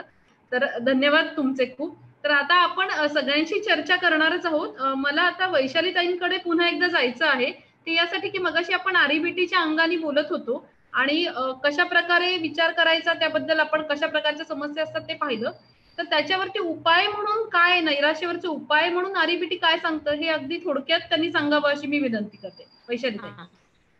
हो, आता डायरेक्ट मी ह्या आरईबीटीच्या टेक्निककडेच येते, फारसं प्रास्ताविक न करता. आपण जे 4 घातक विचार जे पाहिले की जे डिप्रेशनच्या अनुषंगाने माणसाच्या मनामध्ये प्रॉमिनंटली असतात, की जसं उदाहरणार्थ स्वतः एक माणूस म्हणूनच पूर्ण कमी असणं, आपल्याबद्दल किंवा परिस्थितीबद्दलचा अतिरेकी अट्टहास की परफेक्शनिझमचा अतिरेकी अट्टहास, आणि ती परिस्थिती तेवढी परफेक्ट नसेल तर येणारा टोकाचं भयंकरीकरणाचं भावना किंवा तो विचार भयंकरीकरणचा. आणि चौथा भाग म्हणजे काय की ही गोष्ट मला सहन होणार नाही, हा एक चौथा विचार. पण ह्या 4 पैकी मेजॉरिटीली प्रॉमिनंट असतात ते पहिले 3 विचार, की जसं सेल्फ डेप्रिसिएशन म्हणजे जसं म्हणतो स्वतःला पूर्णपणे कमी लेखणं, परिपूर्णतेचा अट्टहास आणि तो अट्टहास पूर्ण न झाल्यामुळे भयंकरीकरण स्वतःच्या मनातल्या मनात त्या परिस्थितीचं करणं. तर आता ह्याच्यामध्ये हे जे विचार आपल्या मनामध्ये हे सगळ्यांचेच विचार असतात, हे काही फक्त डिप्रेशनचा प्रॉब्लेम असणाऱ्या व्यक्तीला असतात अशातला भाग नाही. हे विचार थोड्याफार प्रमाणाने आपल्या सगळ्यांच्याच मनामध्ये असू शकतात. फक्त ते विचार जेव्हा डॉमिनेटिंग होतात त्यावेळेला आपण अशा भावनांच्या आहारी जातो डिप्रेशन सारख्या. आता हे विचार आपल्यामध्ये डॉमिनंट होण्याचं मुख्य कारण काय दिसतं, तर हे विचार आपण त्याची काहीच पडताळणी न करता, त्याची काहीच आपण चाचपणी न करता, त्याची काहीच तपासणी न करता आहे तसे आपण स्वीकारतो. त्यामुळे थेरपीमध्ये आपली क्लायंटसाठी काय आपण सजेस्ट करतो थेरपिस्ट म्हणून आम्ही, तर हे विचार आपण चेक करूयात की हे विचार खरे किती आहेत, हे विचार उपयोगी किती आहेत आणि हे विचार तर्काला धरून किती आहेत. अशा 3 मुख्यतः चाचण्यांवरती आपण हे विचार चेक करण्याकडे क्लायंटसाठी हेल्प करत असतो किंवा त्यांना आपण एनकरेज करत असतो. आता लॉजिकल म्हणजे काय, किंवा आपण सगळ्यात सुरुवातीला असं जाऊ की एखादा विचार सिद्ध करता येतो म्हणजे काय, की म्हणजे उदाहरणार्थ ज्या अर्थी मला करोना झाला आहे किंवा ज्या अर्थी आता आपण लॉस बघूयात की समजा ज्या अर्थी माझा प्रेमभंग झाला आहे त्या अर्थी एक पर्सन म्हणूनच मी वाईट आहे, कारण मला माझ्या प्रेयसीने किंवा प्रियकराने नाकारलं, त्या अर्थी मी एक पर्सन म्हणूनच वाईट आहे. हा विचार जर का आपण तपासायला घेतलं तर क्लायंटचा काय आम्ही सजेस्ट करू, तर हा विचार सत्य किती आहे, किंवा हा विचार एक तुझं ओपिनियन आहे का फॅक्ट आहे, बरोबर आहे. तर ही फॅक्च्युअल किती आहे हा विचार, हे आम्ही टेस्ट करायसाठी मदत करतो. किंवा समजा असं गृहीत धरू की तुला प्रेमभंगामध्ये तुला हा प्रॉब्लेम आहे किंवा प्रेमामध्ये तुला अपयश आलं आहे, ह्याचा अर्थ तू एक पर्सन म्हणूनच टोटल फेल्युअर कशी ठरतेस, तर हा सत्य किती विचार आहे हे पडताळायसाठी आपण मदत करतो. की त्याच्यामध्ये बाबा ठीक आहे की मला ह्या गोष्टीमध्ये अपयश आलं, की माझ्या बाबा समजा नोकरी मिळण्यात अपयश आलं, मला प्रेम मिळण्यात अपयश आलं, माझं लग्न टिकवण्यात मला अपयश आलं, माझं मूल मला नीट सांभाळण्यात अपयश आलं, ह्याचा अर्थ मी त्या टास्क पुरती अपयशी ठरले का मी संपूर्ण व्यक्ती म्हणून अपयशी ठरले. ह्या 2 मध्ये डिफरन्शिएट करायला आम्ही क्लायंट्सना मदत करतो. की ठीक आहे की तुमचा एखादा टास्क अपयशी असू शकतो की तो कोणाचाही असू शकतो जगामध्ये, पण त्या एखाद्या अपयशी टास्कवरून, एखाद्या अवगुणावरून किंवा एखाद्या अपयशावरून तुम्ही एक पर्सन म्हणून टोटल फेल्युअर ठरत नाही. हा एक त्याच्यातला महत्वाचा भाग REBT सांगण्यासाठी मदत करते आपल्या क्लायंटना, की त्यामुळे हा विचार तुमचा फॅक्ट आहे का ओपिनियन आहे. ओपिनियन असेल तर ते चूक किंवा बरोबर असू शकतं, पण फॅक्ट असेल तर काय की ती एक काळ्या दगडावरची रेष असल्यासारखं राहतं, की जसं न्यूटनचा लॉ असतो की तो आपण बदलू शकत नाही ना, की ह्याचा जो काही ग्रॅव्हिटीचा लॉ आहे तो आपण आपल्या मनाने बदलू शकत नाही, तो लॉ तो फिक्स असतो. तर तसं हे आहे का, सायंटिफिक सत्य आहे का, तर ते नाहीये, ते माझं ओपिनियन आहे. दुसरा एक भाग असतो तो म्हणजे काय की हा विचार मला उपयुक्त किती आहे, की हा विचार माझ्या मनात सतत असल्यामुळे माझे जे काही प्लॅन्स आहेत किंवा माझे जे काही ध्येय आहेत, ह्या ध्येयापासून मी वंचित होणार आहे का ध्येयाकडे जायला मी प्रवृत्त होणार आहे. पण जो विचार मला उपयुक्त नाहीये, जो विचार खरा नाहीये, तो विचार मी पकडून का ठेवला आहे, हा एक क्लायंट्सना आपण प्रश्न करायला मदत करत असतो. आणि तिसरा जो भाग आहे तो म्हणजे काय की हा विचार तर्काला धरून किती आहे, की मला माझ्या प्रेयसीने सोडलं त्या अर्थी मी एक टोटल व्यक्ती म्हणूनच अपयशी आहे किंवा कुचकामी आहे, ह्याला तर्क काय आहे, हा लॉजिकली किती ह्याला प्रूव्ह होतो. किंवा फेल्युअर म्हणजे काय, एखादी व्यक्ती अपयशी असते तर अपयशी ह्या शब्दाचा अर्थ काय आहे, हा अर्थ शोधण्यासाठी क्लायंट्सना आम्ही मदत करत असतो. तर हे झाला सगळ्यात महत्वाचा भाग REBT मधला, की आपल्या विचारांच्या साह्यानेच प्रश्न विचारून त्या आपल्या विचारांमधला जो काही अवास्तव भाग आहे तो अवास्तव भाग बाजूला काढणं आणि जो वास्तव भाग आहे तो स्वीकारणं. वास्तव काय आहे, तर माझा प्रेमभंग झाला आहे आणि माझं प्रेम टिकवण्यात कदाचित मी अपयशी ठरले असेल. म्हणजे हा माझ्या वाट्याचा जो भाग आहे, की एखादं प्रेम अपयशी ठरण्यामध्ये मी एकटी जबाबदार नसते, तर त्याच्यामध्ये दुसराही पार्ट हा जबाबदार असू शकतो, पण माझा पार्ट निभावण्यामध्ये कदाचित मी अपयशी ठरलेली असू शकते. पण दॅट डझंट मीन की मी एक पर्सन म्हणूनच फेल्युअर आहे. हा एक त्याच्यातला डिफरन्स भाग, म्हणजे अल्टरनेटिव्ह योग्य विचार त्याच्यामधला हा असू शकतो. तर आपला विचार अवास्तव कुठला आहे आणि वास्तव कुठला आहे ह्याच्यामधले डिफरन्शिएट करणं हे REBTचं एक सगळ्यात प्रमुख काम आहे. की वास्तव विचार आहे की माझं प्रेम जपण्यात मी माझ्या बाजूने अपयशी ठरले, पण त्यावरून मी टोटल पर्सन म्हणून काही फेल्युअर नाहीये, हा अवास्तव विचार डिफरन्शिएट करणं. दुसरा म्हणजे भाग काय की डिप्रेशन मध्ये एक खूप आपण दोघांच्याही मांडणीत पाहिलं, म्हणजे मॅडमच्या आणि सरांच्या सुद्धा, की ऍक्टिव्हिटीज मध्ये खूप आपल्या काय म्हणू की disturbances day to day life मध्ये खूप डिस्टर्बन्सेस येतात. तर ऍक्टिव्हिटी स्टार्ट करणं ही एक डिप्रेशनसाठी एक मोठी थेरपी असते किंवा एक ते मोठं टूल असतं. हा, की जसं आपण पहिलं टूल पाहिलं की विचारांचा सामना विचारांनी करायचा, तसंच ह्या घातक भावनांचा सामना किंवा घातक वर्तनाचा जो सामना आहे की तो आपल्या वर्तनामध्ये चेंज करून करणं. की जसं डिप्रेशनच्या पेशंटला साध्या साध्या गोष्टी सुद्धा करायला जमत नाहीत की जे आपल्याला सोप्या वाटतात, की रोज दात घासणं असेल किंवा रोजच्या रोज आपल्याला व्यवस्थित जेवण करणं असेल, आपल्या हॉबीज नीट सांभाळणं असेल किंवा डे टू डे आपलं वर्क नीट करणं असेल, ह्या सोप्या गोष्टी सुद्धा डिप्रेशनच्या पेशंटला करणं हे अतिशय जड जात असतं. म्हणजे आपल्याला असं वाटतं की ती व्यक्ती मुद्दामूनच करते किंवा ती काम टाळायला तसं करते, तर तसं युजली नसतं. तर ते बेसिक गोष्टी सुद्धा एक स्टेप सुद्धा खूप अडचणीच्या जात असतात. तर त्या स्टेप्स त्यांना रिगेन करण्यासाठी आपण काही हे करतो. की मी एक छोटंसं तुम्हाला शेअर करू शकेन की आम्ही काही ऍक्टिव्हिटी शेड्युलिंग देतो, की ते पटकन करेन मी, की त्याच्यातून आपला वेळ जाऊ नये म्हणून. की बाबा मी रोज एक काही मिनिटं चालले किंवा मी माझा स्वयंपाक केला, मी रोज व्यवस्थित जेवले किंवा मी माझ्या आवडीची एक गोष्ट केली, तर ह्या सगळ्याचं लॉग ठेवायला आम्ही पेशंट्सना किंवा क्लायंट्सना आम्ही प्रवृत्त करतो. की हे लॉग ठेवले म्हणजे खूपदा काय होतं की क्लायंट्सना सुद्धा असं लक्षात येतं की आपण जेवढं समजतोय तितकं आपण वीक नाही आहोत, आपल्याला आपल्या डिप्रेशनवरती मात करता येते. त्या दृष्टीने ह्या गोष्टी खूप आवश्यक असतात, की रोजच्या रोज ऍक्टिव्हिटीचा लॉग ठेवणं हा एक खूप महत्वाचा भाग त्याच्यामध्ये आम्ही करत असतो. की जसं इथं मी एक फोटो दिलाय की मी एक आंघोळ केली, माझा ड्रेस व्यवस्थित घातला, ब्रेकफास्ट केलं, तर हे टिक मार्क करणं आणि त्या सगळ्याबद्दल एक छोटं रिवॉर्ड घेणं हे सुद्धा ह्याच्यासाठी आपण एनकरेज करत असतो. हो, हे दिसतंय ना तुम्हाला, त्याचं लॉग दिसतोय ना मी टाकलेला? स्क्रीन दिसू शकत नाहीये तुमची, तुम्ही पुन्हा एकदा ट्राय करून बघा. आम्हाला तुम्हीच दिसताय सध्या. सहज शक्य असेल तर, नाही तर तोंडी सांगितलं तरी चालेल. सहज शक्य असेल तर बघा. हा दिसतंय. हा ठीक आहे, म्हणजे आठवड्याचं एक प्लॅनर तयार करणं, लक्षात आलं. आपण एक मागोमाग त्या लिहिणं आणि त्या केल्या की एक छोटंसं रिवॉर्ड घेणं, की जसं साधं रिवॉर्ड आहे किंवा आपल्या 5 सेन्सेसचा वापर करून ते रिवॉर्ड घेणं, हे एक आम्ही पेशंटना खूप सजेस्ट करतो, की ते सेन्सेस आपण खूपदा डिप्रेशनमध्ये सुद्धा दाबून टाकलेले असतात किंवा त्याच्याकडे दुर्लक्ष केलेलं असतं. तर त्या दृष्टीनं काही रिवॉर्ड घेणं असेल. आणि तिसरा जो भाग आहे की इमोशन्सचा सामना इमोशन्सनीच करणं, की काही इमोटिव्ह टेक्निक्स त्याच्यामध्ये आम्ही देत असतो क्लायंट्सना, की ज्या अल्टरनेटिव्ह जे काही आपण उपयोगी विचार पाहिले, की जसं मी प्रेमात अपयशी ह्याचा अर्थ संपूर्ण अपयशी नाही. हा जो अल्टरनेटिव्ह उपयुक्त विचार आहे तो त्या उपयुक्त विचाराची सतत रिव्हिजन करणं, ते विचार आपल्या सतत मनामध्ये असणं, ह्यासाठी सतत लक्षात राहावं यासाठी आपल्या खिशामध्ये त्याच्या काही नोट्स ठेवणं किंवा काही अँटी डिप्रेसंट टूल बॉक्स आम्ही म्हणतो, की आपल्याला आवडणाऱ्या गोष्टींचं एक एकत्रित तयार करून ठेवणं, की माझ्या आवडीची कॅसेट एक त्याच्यात ठेवणं किंवा CD ठेवणं किंवा आवडीचं पुस्तक ठेवणं, आवडीची कविता ठेवणं, की असं डिप्रेशनचा परत प्रॉब्लेम यायला लागला की त्या गोष्टी आपण बघणं हा एक त्याच्यामधला भाग असतो.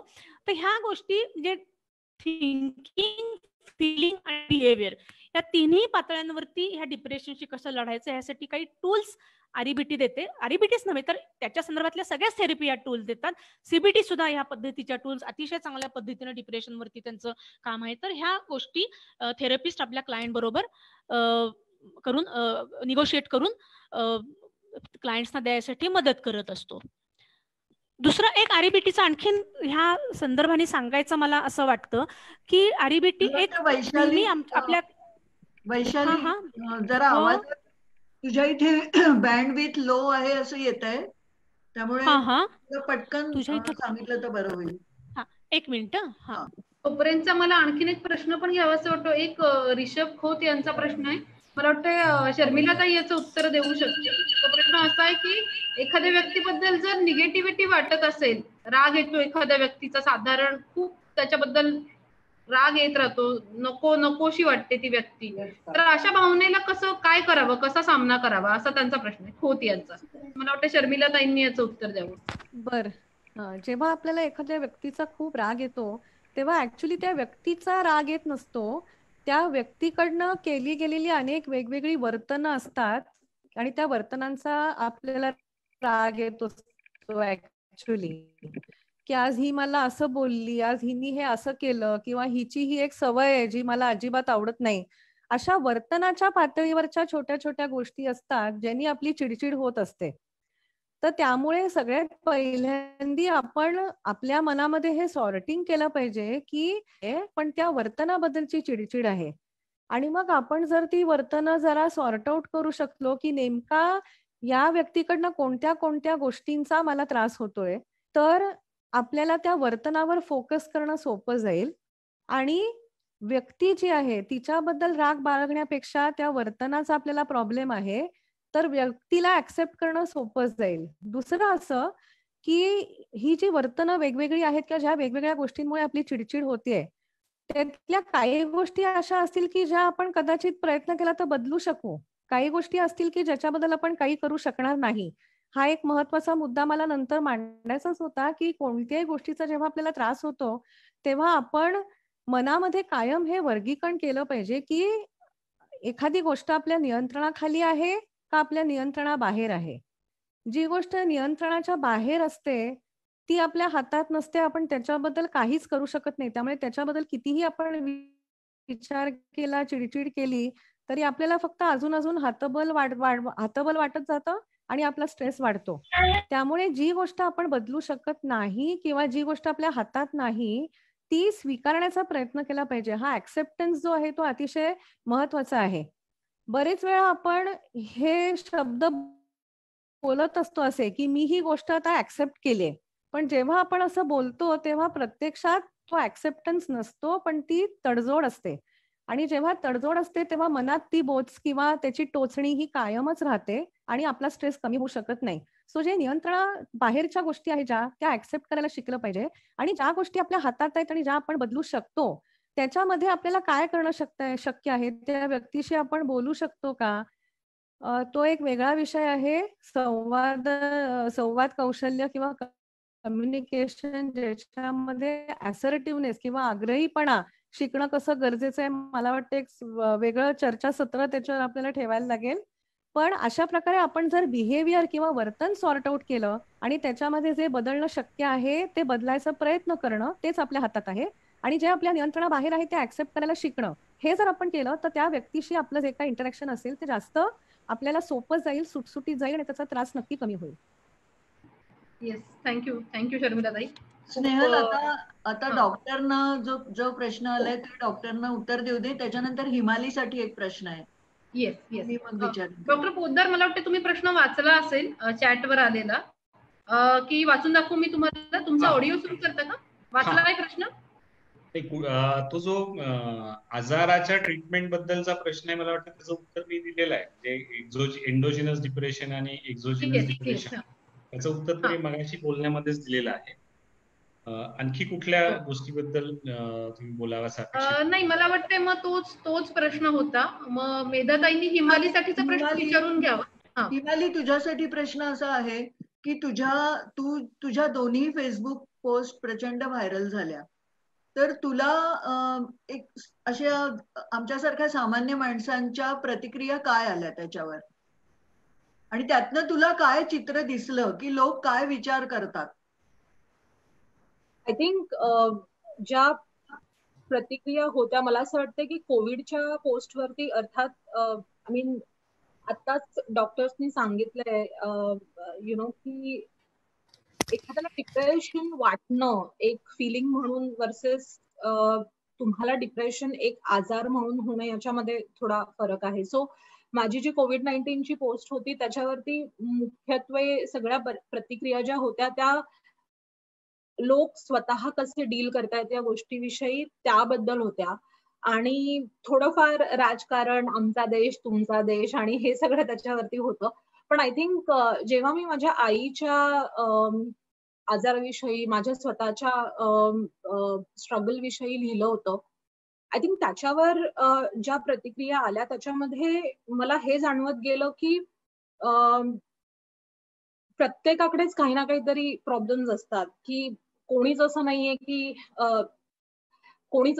की ज्याला ही फिलिंग कधी आलेली नाहीये. आणि आजकाल काय होतंय की कुठे ना कुठेतरी this is more of a paradox, की सोशल मीडियामुळे एकीकडे डिप्रेशन या आजाराविषयी, डिप्रेशनच्या फिलिंग विषयी जागरूकता होतीये, पण social media is one of the reason why people have depression as a feeling.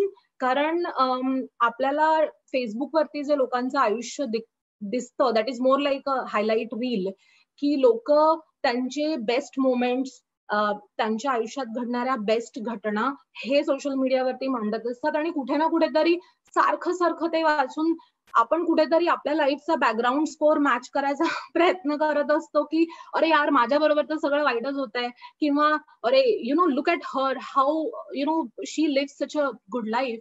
आणि मी जेव्हा माझ्या स्ट्रगल विषयी पोस्ट लिहिली तेव्हा लोकांना कदाचित कळलं, अरे 10 वर्ष ही बाहेर राहतेय, ही आधी अमेरिकेत होती, ही आता लंडनमध्ये आहे, ही एवढा पैसा कमवत असेल किंवा व्हॉटएव्हर, किंवा तिचं प्रोफेशनल करिअर ग्राफ असं आहे. पण आय थिंक कुठे ना कुठेतरी एक माणूस म्हणून जेव्हा त्यांना कळलं की एक स्ट्रगल आहे, आय थिंक लोक स्वतःचे अनुभव मांडत गेले, आणि जेव्हा मी ते अनुभव वाचले तेव्हा कुठे ना कुठेतरी मीही तो विचार कधी कधी केलाय, अच्छा म्हणजे या माणसाला सुद्धा हा प्रॉब्लेम आहे, किंवा यांना सुद्धा हा प्रॉब्लेम आहे. सो आय थिंक कुठेतरी तो सोशल मीडियाचा पॅराडॉक्स डेफिनेटली मला तिथे जाणवला त्या प्रतिक्रियातनं. पण आय थिंक जसं शर्मिला मॅमने सुद्धा बोलले की ती जागरूकता आता येतेय, लोक हळूहळू स्वीकार करतायत, आणि that was definitely positive picture for me.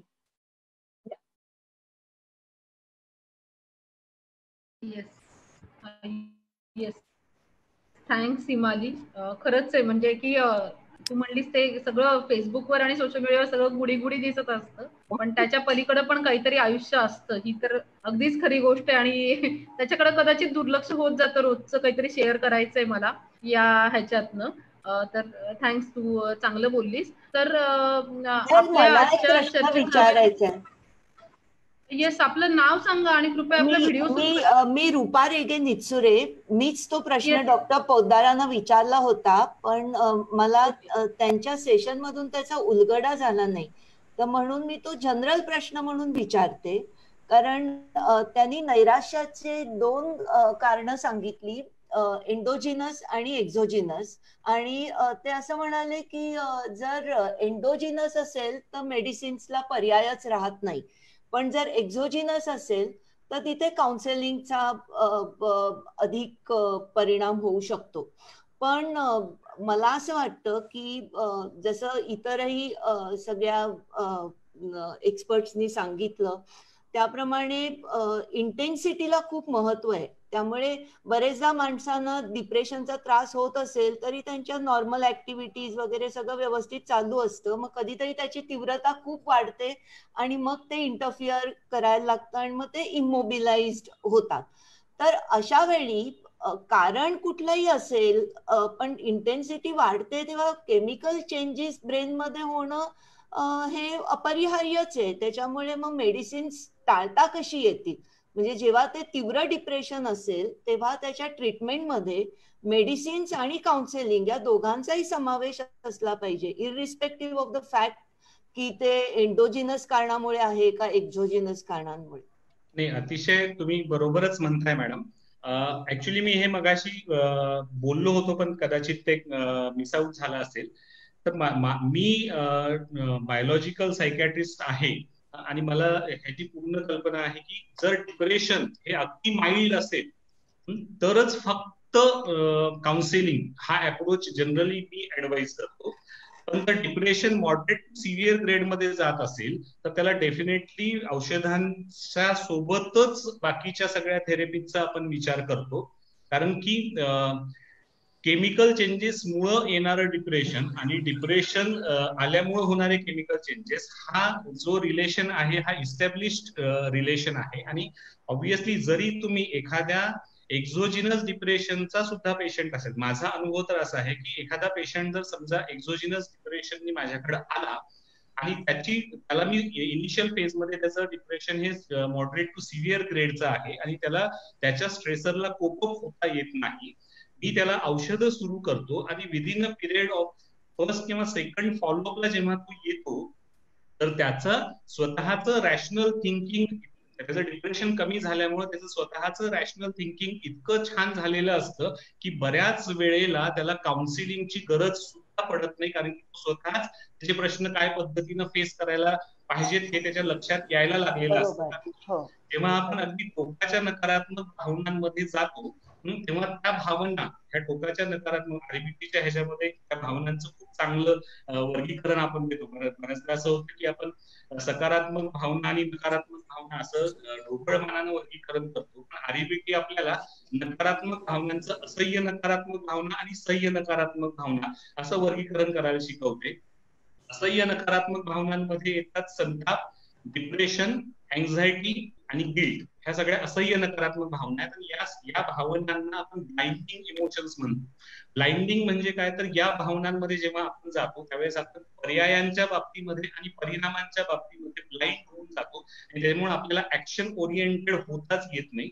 त्यामुळे जेव्हा डिप्रेशनमुळे तुम्ही त्या टोकाच्या भावनांमध्ये जाता तर त्यावेळेस तुम्हाला तुमच्यामध्ये क्षमता असून सुद्धा समोरची परिस्थिती व्यवस्थितपणे हाताळता येत नाही आणि अशा वेळेस औषधं मिरॅक्युलसली काम करतात. त्यामुळे औषध हा खूप चांगला उपाय आहे आणि औषधांनी ज्यावेळेस तो त्या टोकाच्या डिप्रेशन मधून थोडंसं दुःख, हळहळ, थोडंसं लो लेवलचं डिप्रेशन म्हणजे सह्य नकारात्मक भावनांमध्ये येतो त्यावेळेस त्याला सुद्धा बऱ्याचदा कळतं आणि बहुतांशी वेळेला सगळ्या एक्झोजिनस डिप्रेशनच्या पेशंटला सुद्धा काही थेरपी सेशन्स मधून जावं लागतं असं होत नाही, पण त्यांना छोटे छोटे इनपुट दिले तरी सुद्धा ते बऱ्याचदा त्या सगळ्या गोष्टींना खूप चांगल्या पद्धतीने हँडल करतात.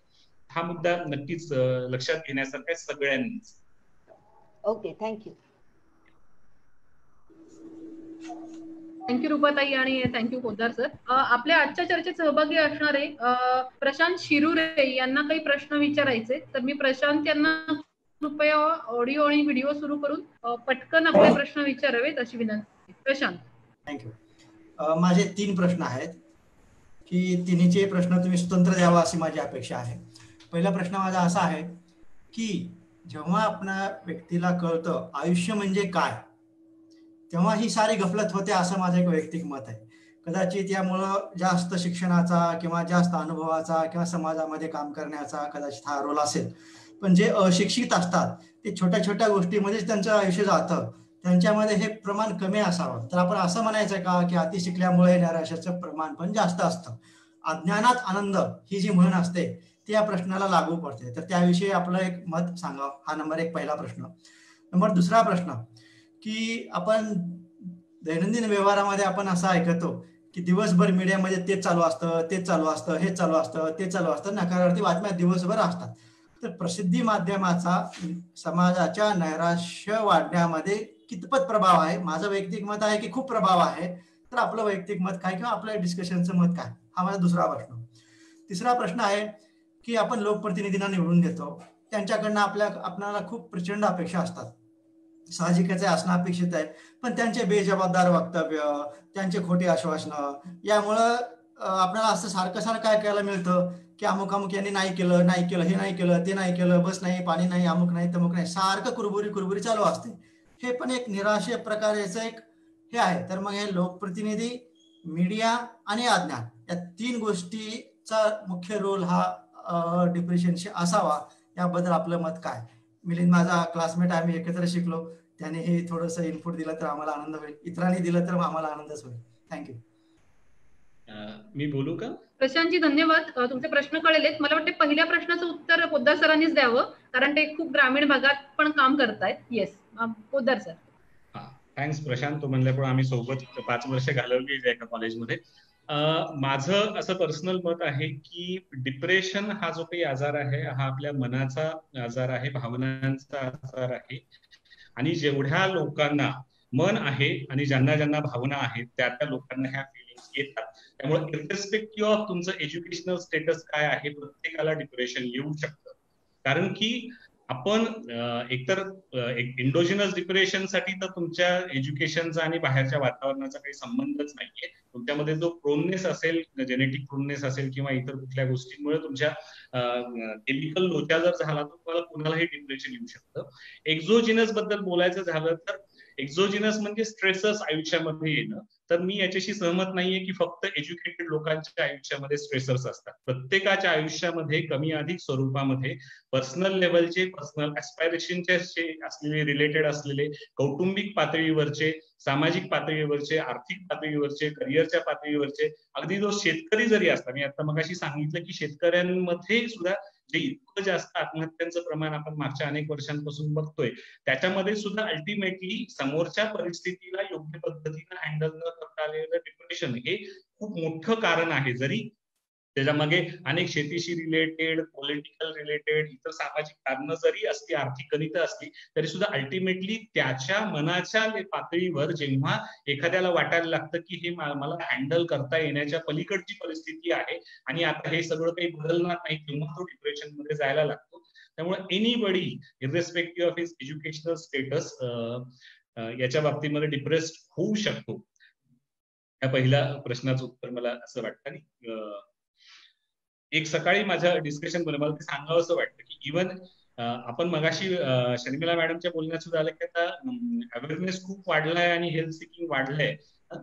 त्याचंही मला गणित, मी माझ्या प्रॅक्टिस मध्ये असं बघतो की माझ्याकडे हेल्थ सिकिंग जे अजूनही खूप स्टिग्मा समजला जातो, आपल्या स्वतःला काहीतरी मानसिक आजार होणं, किंवा कारण की आपण स्वतः ऍक्सेप्ट करत नाही, फॅमिली ऍक्सेप्ट करत नाही, समाज ऍक्सेप्ट करत नाही. त्यामुळे हेल्थ सिकिंग खूप कमी आहे या याच्यामध्ये. आणि त्याच्यामुळं कारण की जे स्टॅटिस्टिक्स सांगतं जगभरामध्ये 10% लोकांना कुठल्या ना कुठल्या प्रकारे सिग्निफिकंट डिप्रेशन कधी ना कधी येतं असं सांगतं. पण तेवढ्या प्रमाणामध्ये हेल्थ सिकिंग होत नाही आणि मोठ्या प्रमाणात त्याच्यामुळं पर्सनल लेवलवर, फॅमिली लेवलवर आणि इकॉनॉमिकल लेवलवर त्या व्यक्तीचा, कुटुंबाचा, समाजाचा आणि देशाचा सुद्धा लॉस होत असतो. त्यामुळे त्याच्याकडे खूप पॉझिटिव्ह असे कार्यक्रम खरं तर सगळ्या पातळ्यांवर झाले तर ते अवेअरनेस वाढायला खूप मदत होईल. पण मला सांगायचा मुद्दा हा होता की एज्युकेशन ना तुमच्याकडे शहाणपण वाढवत नाही. त्याच्यामुळं अनेकदा मी पाहतो की माझ्याकडे ज्यावेळेस रेफरन्स दिले जातात तर अनएज्युकेटेड असलेले लोक पटकन सायकॅट्रिस्टला येऊन दाखवायला कचरत नाहीत, पण एज्युकेटेड असलेले लोक जास्त कचरतात. कारण की त्यांच्यामध्ये जास्त स्टिग्मा आहे की लोक काय म्हणतील, आणि दुसरं की मी एवढं मिळवलंय आणि मी कसा काय डिप्रेस होऊ शकतो, असं एक कदाचित पर्सनल लेवलवर गोष्टी असतात. त्यामुळं इव्हन एज्युकेशन तुम्हाला याच्याबद्दल देत नाही, म्हणजे प्रोटेक्शन पण देत नाही आणि अनएज्युकेटेड असणं सुद्धा तुम्हाला प्रोटेक्शन देत नाही. हे मला या प्रश्नाविषयी सांगावं असं. धन्यवाद. धन्यवाद प्रशांत सर, तुम्ही म्हणलात तसं. मला वाटतं दुसरा प्रश्न जो त्यांचा मीडिया आणि पॉलिटिशियन याच्याबद्दल होता, त्याच्याबद्दल डॉक्टर वैशाली चव्हाण यांनी 1 मिनिटात आपली कमेंट द्यावी असं मला वाटतं. मी डॉक्टर पोद्दारांच्या ह्या सुद्धा ह्याच्याशी सहमत आहे की स्टिग्मा हा शहरी भागामध्ये जास्त आहे. कारण माझा नवरा पण सायकॅट्रिस्ट आहे, तो आम्ही साताऱ्यासारख्या ठिकाणी प्रॅक्टिस करतो, तिथे आम्हाला अनुभव आलेला आहे. दुसरं म्हणजे मीडियाबाबत जो प्रश्न विचारला की मीडियामुळे माणसं जास्त अस्वस्थ होतात का, तर आपण जर का आरबीटीच्या अँगलनी बघायला गेलो तर आपण असं लक्षात घेऊ शकतो की म्हणजे जसं एक फेमस वाक्य आहे अल्बर्ट एलिसचं की nobody can disturb you without your permission, की आपण मीडियाचे जे काही सांगतायत किंवा मीडियाचं जे काही वर्तन आपण म्हणतो आहोत की जे बेजबाबदार वर्तन वगैरे, त्यामुळे आपण अस्वस्थ करून घेतलं स्वतःला तर आपण अस्वस्थ होण्याची पॉसिबिलिटी आहे. आणि मीडियामध्ये सुद्धा आपण एक त्यातल्या त्यात बघू शकतो की आपण कुठला मीडिया बघायचा कुठला नाही बघायचा ही आपल्या हातातली गोष्ट असते. म्हणजे आरबीटी काय काय सांगेल यामध्ये की तुमच्या भावनिक अस्वास्थ्याचा कंट्रोल हा इतरांच्याकडे तुम्ही जाऊ देऊ नका, जसं मीडियाकडे, तो तुमच्या हातात ठेवा. जसं तुम्ही चॅनेलचा कंट्रोल स्वतःच्या हातात ठेवण्यासाठी तुम्ही सजग असता, तसं आपल्या भावनिक अस्वास्थ्याचा जो काही कंट्रोल आहे किंवा स्वास्थ्याचा जो कंट्रोल आहे तो कंट्रोल आपण दुसऱ्यांच्या हातामध्ये न देता स्वतःच्या हातामध्ये कसं ठेवायचं ह्याच्यासाठी बघा की आपल्या हातामध्ये ज्या गोष्टी आहेत त्या गोष्टी तुम्ही करण्याचा प्रयत्न करा. आपल्या कंट्रोलच्या बाहेरच्या गोष्टींवरती आपलं नियंत्रण असलंच पाहिजे. असा जो अट्टाहास आहे त्यातून ह्या सगळे फ्रस्ट्रेशन्स आणि जे काही अँझायटी डिप्रेशन आहेत ह्या भावना निर्माण होतात, तर त्या भावना तुम्ही त्या पद्धतीने टाळू शकता की आपण सगळ्यावरती कंट्रोल ठेवू शकणार नाही आहोत. त्यामुळे आपण चूज करायचे की आपल्याला काय हवंय काय नको आहे ते, ह्या दृष्टीने आपण मीडियाबाबत बघू शकतो. तसंच ह्याच्यातल्या एका आणखीन प्रश्नाचं मला उत्तर द्यायला कदाचित आवडेल, पण ते मे बी हिमाली किंवा आणखीन देऊ शकू की एका आपल्या पार्टिसिपंटचे आई वडील कोविड पॉझिटिव्ह आले होते आणि समाज त्यांना स्टिग्मटाईज करत होता, त्यासाठी कसं हे करायचं ते. आपल्या चॅटबॉक्स मध्ये एक प्रश्न असा आलेला आहे की आपल्या एका झूम मध्ये सहभागी झालेल्या एका पार्टिसिपंटचे आई वडील कोविड पॉझिटिव्ह आले होते, तर शर्मिला ताईंनी आणि हिमालीनी दोघींपैकी कोण उत्तर देत आहे पहा याचं. आणि त्यामुळे बाजारची लोक त्यांच्याशी खूपच आता भेदभाव करून वागतायत अशा आपण अनेक गोष्टी वाचल्या, तर त्यांना त्या स्वतःला अनुभवता येत आहेत आणि त्याचा त्यांना त्रास होतोय की त्यांच्या घरासमोर न मुद्दाम न जाणं न बोलणं, मास्क घालणं त्यांच्या इथं आल्यानंतर आणि त्यांना जरा वाईट टाकल्यासारखी हे देणं, तर याचा त्यांना त्रास होतोय. याविषयी हिमाली किंवा शर्मिला ताई यांनी बोलावं.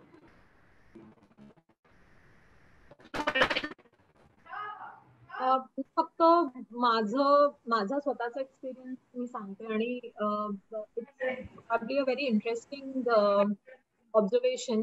जसं डॉक्टर पण आता म्हणाले की एक शिकलेल्या लोकांमध्ये या बाबतीचा स्टिग्मा खूप जास्त आहे. सो जेव्हा माझ्या आईविषयीचं डायग्नोसिस बाहेर आलं तेव्हा आमच्या आजूबाजूचे जे लोक आहेत आणि साधी चाळीतली माणसं आहेत, ही खूप जास्त शिकलेली वगैरे नाही आहेत, एक गोष्ट जी आम्ही केली ती अशी होती की आम्ही स्वतः ते लपवून ठेवायचा प्रयत्न केला नाही. सो जेव्हा डायग्नोसिस झालं, जेव्हा औषधं सुरू झाली, आता माझी आई ऑलमोस्ट 10 वर्ष ही औषधं घेतीये, तर आम्ही आमच्या जवळचे जे लोक आहेत, आजूबाजूचे जे लोक आहेत, त्यांना आम्ही याबाबतची कल्पना दिली. आम्ही त्यांना सांगितलं की काय एक्झॅक्टली झालंय, काय टाईपची ट्रीटमेंट चालू आहे, काय औषधं चालू आहेत. माझ्या आईची ट्रीटमेंट जी आहे ती 1 वर्ष चुकीच्या आजारासाठी झाली आहे, त्यामुळे तिचे जे साईड इफेक्ट्स आहेत औषधांमुळे ते अतिशय आहेत.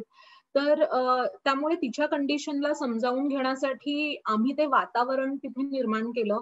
कोविड-19 साठी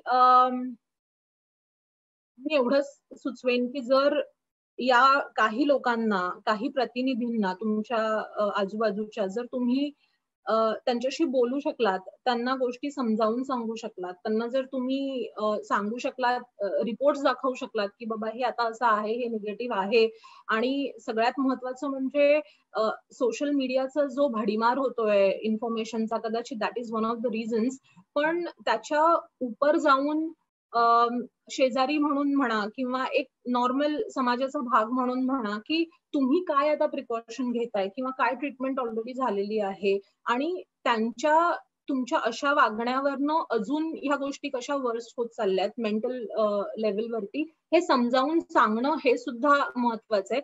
अर्थात लोक हे ऐकून घ्यायला तयार असतीलच असं नाही, पण मला वाटतं की थोडा वेळ जाऊ द्यावा. म्हणजे हे लगेच ओव्हरनाईट होणाऱ्यातली गोष्ट नाहीये. It will probably take a week or so or may be a month also. पण जेव्हा केव्हा तुम्हाला जाणवेल की there is an openness about communication, I think ते कम्युनिकेट करणं हे जास्त महत्वाचं आहे. माझ्या आईच्या केसमध्ये आमच्या आजूबाजूच्या लोकांची जी हेल्प झाली आहे in having to make her feel normal किंवा part of the normal life, I think ती खूप जास्त होती. सो मी असं म्हणेन की माझ्यासाठी बऱ्याच शिकलेले जे लोक होते त्यांच्याकडनं बऱ्यापैकी स्टिग्मटाईज झालं, संबंधही तुटलेले आहेत.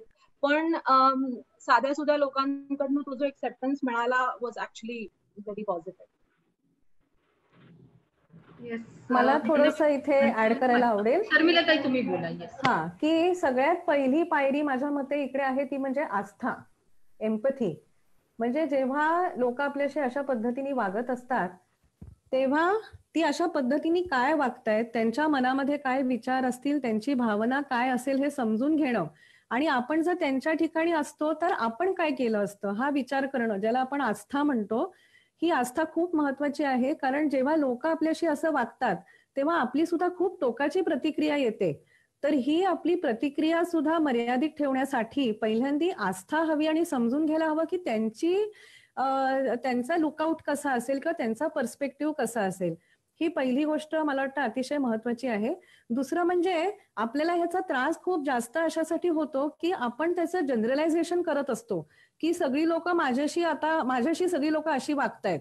हा, मग शेजारी पाजारी वागत असले तरी आपण म्हणतो की सगळीच लोक माझ्याशी अशी वागतायत, आणि आता जर माझ्याशी ही लोक अशी वागतायत तर बहुतेक आता कायम सगळी लोक माझ्याशी अशीच वागणार. असं करत आपले विचार चुकीच्या ट्रॅकवर अतिशय अवास्तव पद्धतीने खूपच टोक गाठतात आणि मग आपल्याला त्याचा खूप त्रास होतो. हे जे भयंकर एक टेरिबलायझेशन आहे ते आपण जर कमी करायचा प्रयत्न केला, लक्षात घेऊन की ही लोक आपल्याशी सध्या या परिस्थितीमुळे अशी वागतायत, तर आपण जास्त वास्तवाला धरून विचार करू, त्याचं टेरिबलायझेशन होणार नाही, आणि मग आपली प्रतिक्रिया सुद्धा जी पहिल्यांदी खूप तीव्र आणि असह्य होते तितकी असह्य होणार नाही. म्हणून आस्था आणि हे जनरलायझेशन न करणं, ह्या दोन गोष्टी माझ्या मते अतिशय महत्वाच्या आहेत. अजून एक गोष्ट म्हणजे जे आता हिमाली म्हणाली की आपण काय करू शकतो. मी मगाशी बोलले ह्या मुद्द्याबद्दल की आपल्या नियंत्रणाखाली असलेले कुठले घटक आणि नियंत्रणाबाहेरचे कुठले घटक. प्रत्येक वेळी मला असं वाटतं आपल्याला जो काही त्रास होतो तो ह्याच्यामुळे होतो कारण आपण काय करू शकत नाही ह्याचाच आपण खूप विचार करतो आणि मग आपली पॅनिक सिच्युएशन तयार होते.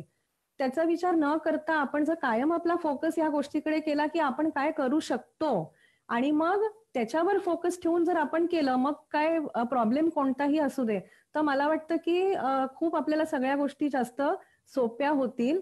सो प्रॉब्लेम सॉल्व्हिंग अप्रोच ठेवणं हे खूप महत्वाचं आहे. अजून एक विधान मी मगाशी केलं होतं की ऑप्शन्स जनरेट करू शकत नाही हा वॉर्निंग सिग्नल आहे. तर आपण जर प्रॉब्लेम सॉल्व्हिंग अप्रोच ठेवला कोणत्याही परिस्थितीत, तर पर्याय शोधणं, सोल्युशन शोधणं, मार्ग शोधणं ही जी प्रक्रिया आहे मानसिक, ती आपली चालू राहील, ज्याच्यामुळे आपल्याला आपला त्रास कमी करता येईल. आणि एक गोष्ट मला राहवत नाहीये, सांगावीशी वाटते की आपण डिप्रेशनकडे मानसिक आजार म्हणून फक्त बघत नाही आहोत. आपण डिप्रेशन ही अशी गोष्ट आहे जी कुणाच्याही आयुष्यात केव्हाही येऊ शकते, थोड्या काळासाठी येऊ शकते, जास्त काळासाठी येऊ शकते. कोणाच्याच आयुष्यात सगळं पॉझिटिव्ह घडत नाही, कोणाचंच आयुष्य परफेक्ट नसतं. It is always a combination of good and bad things.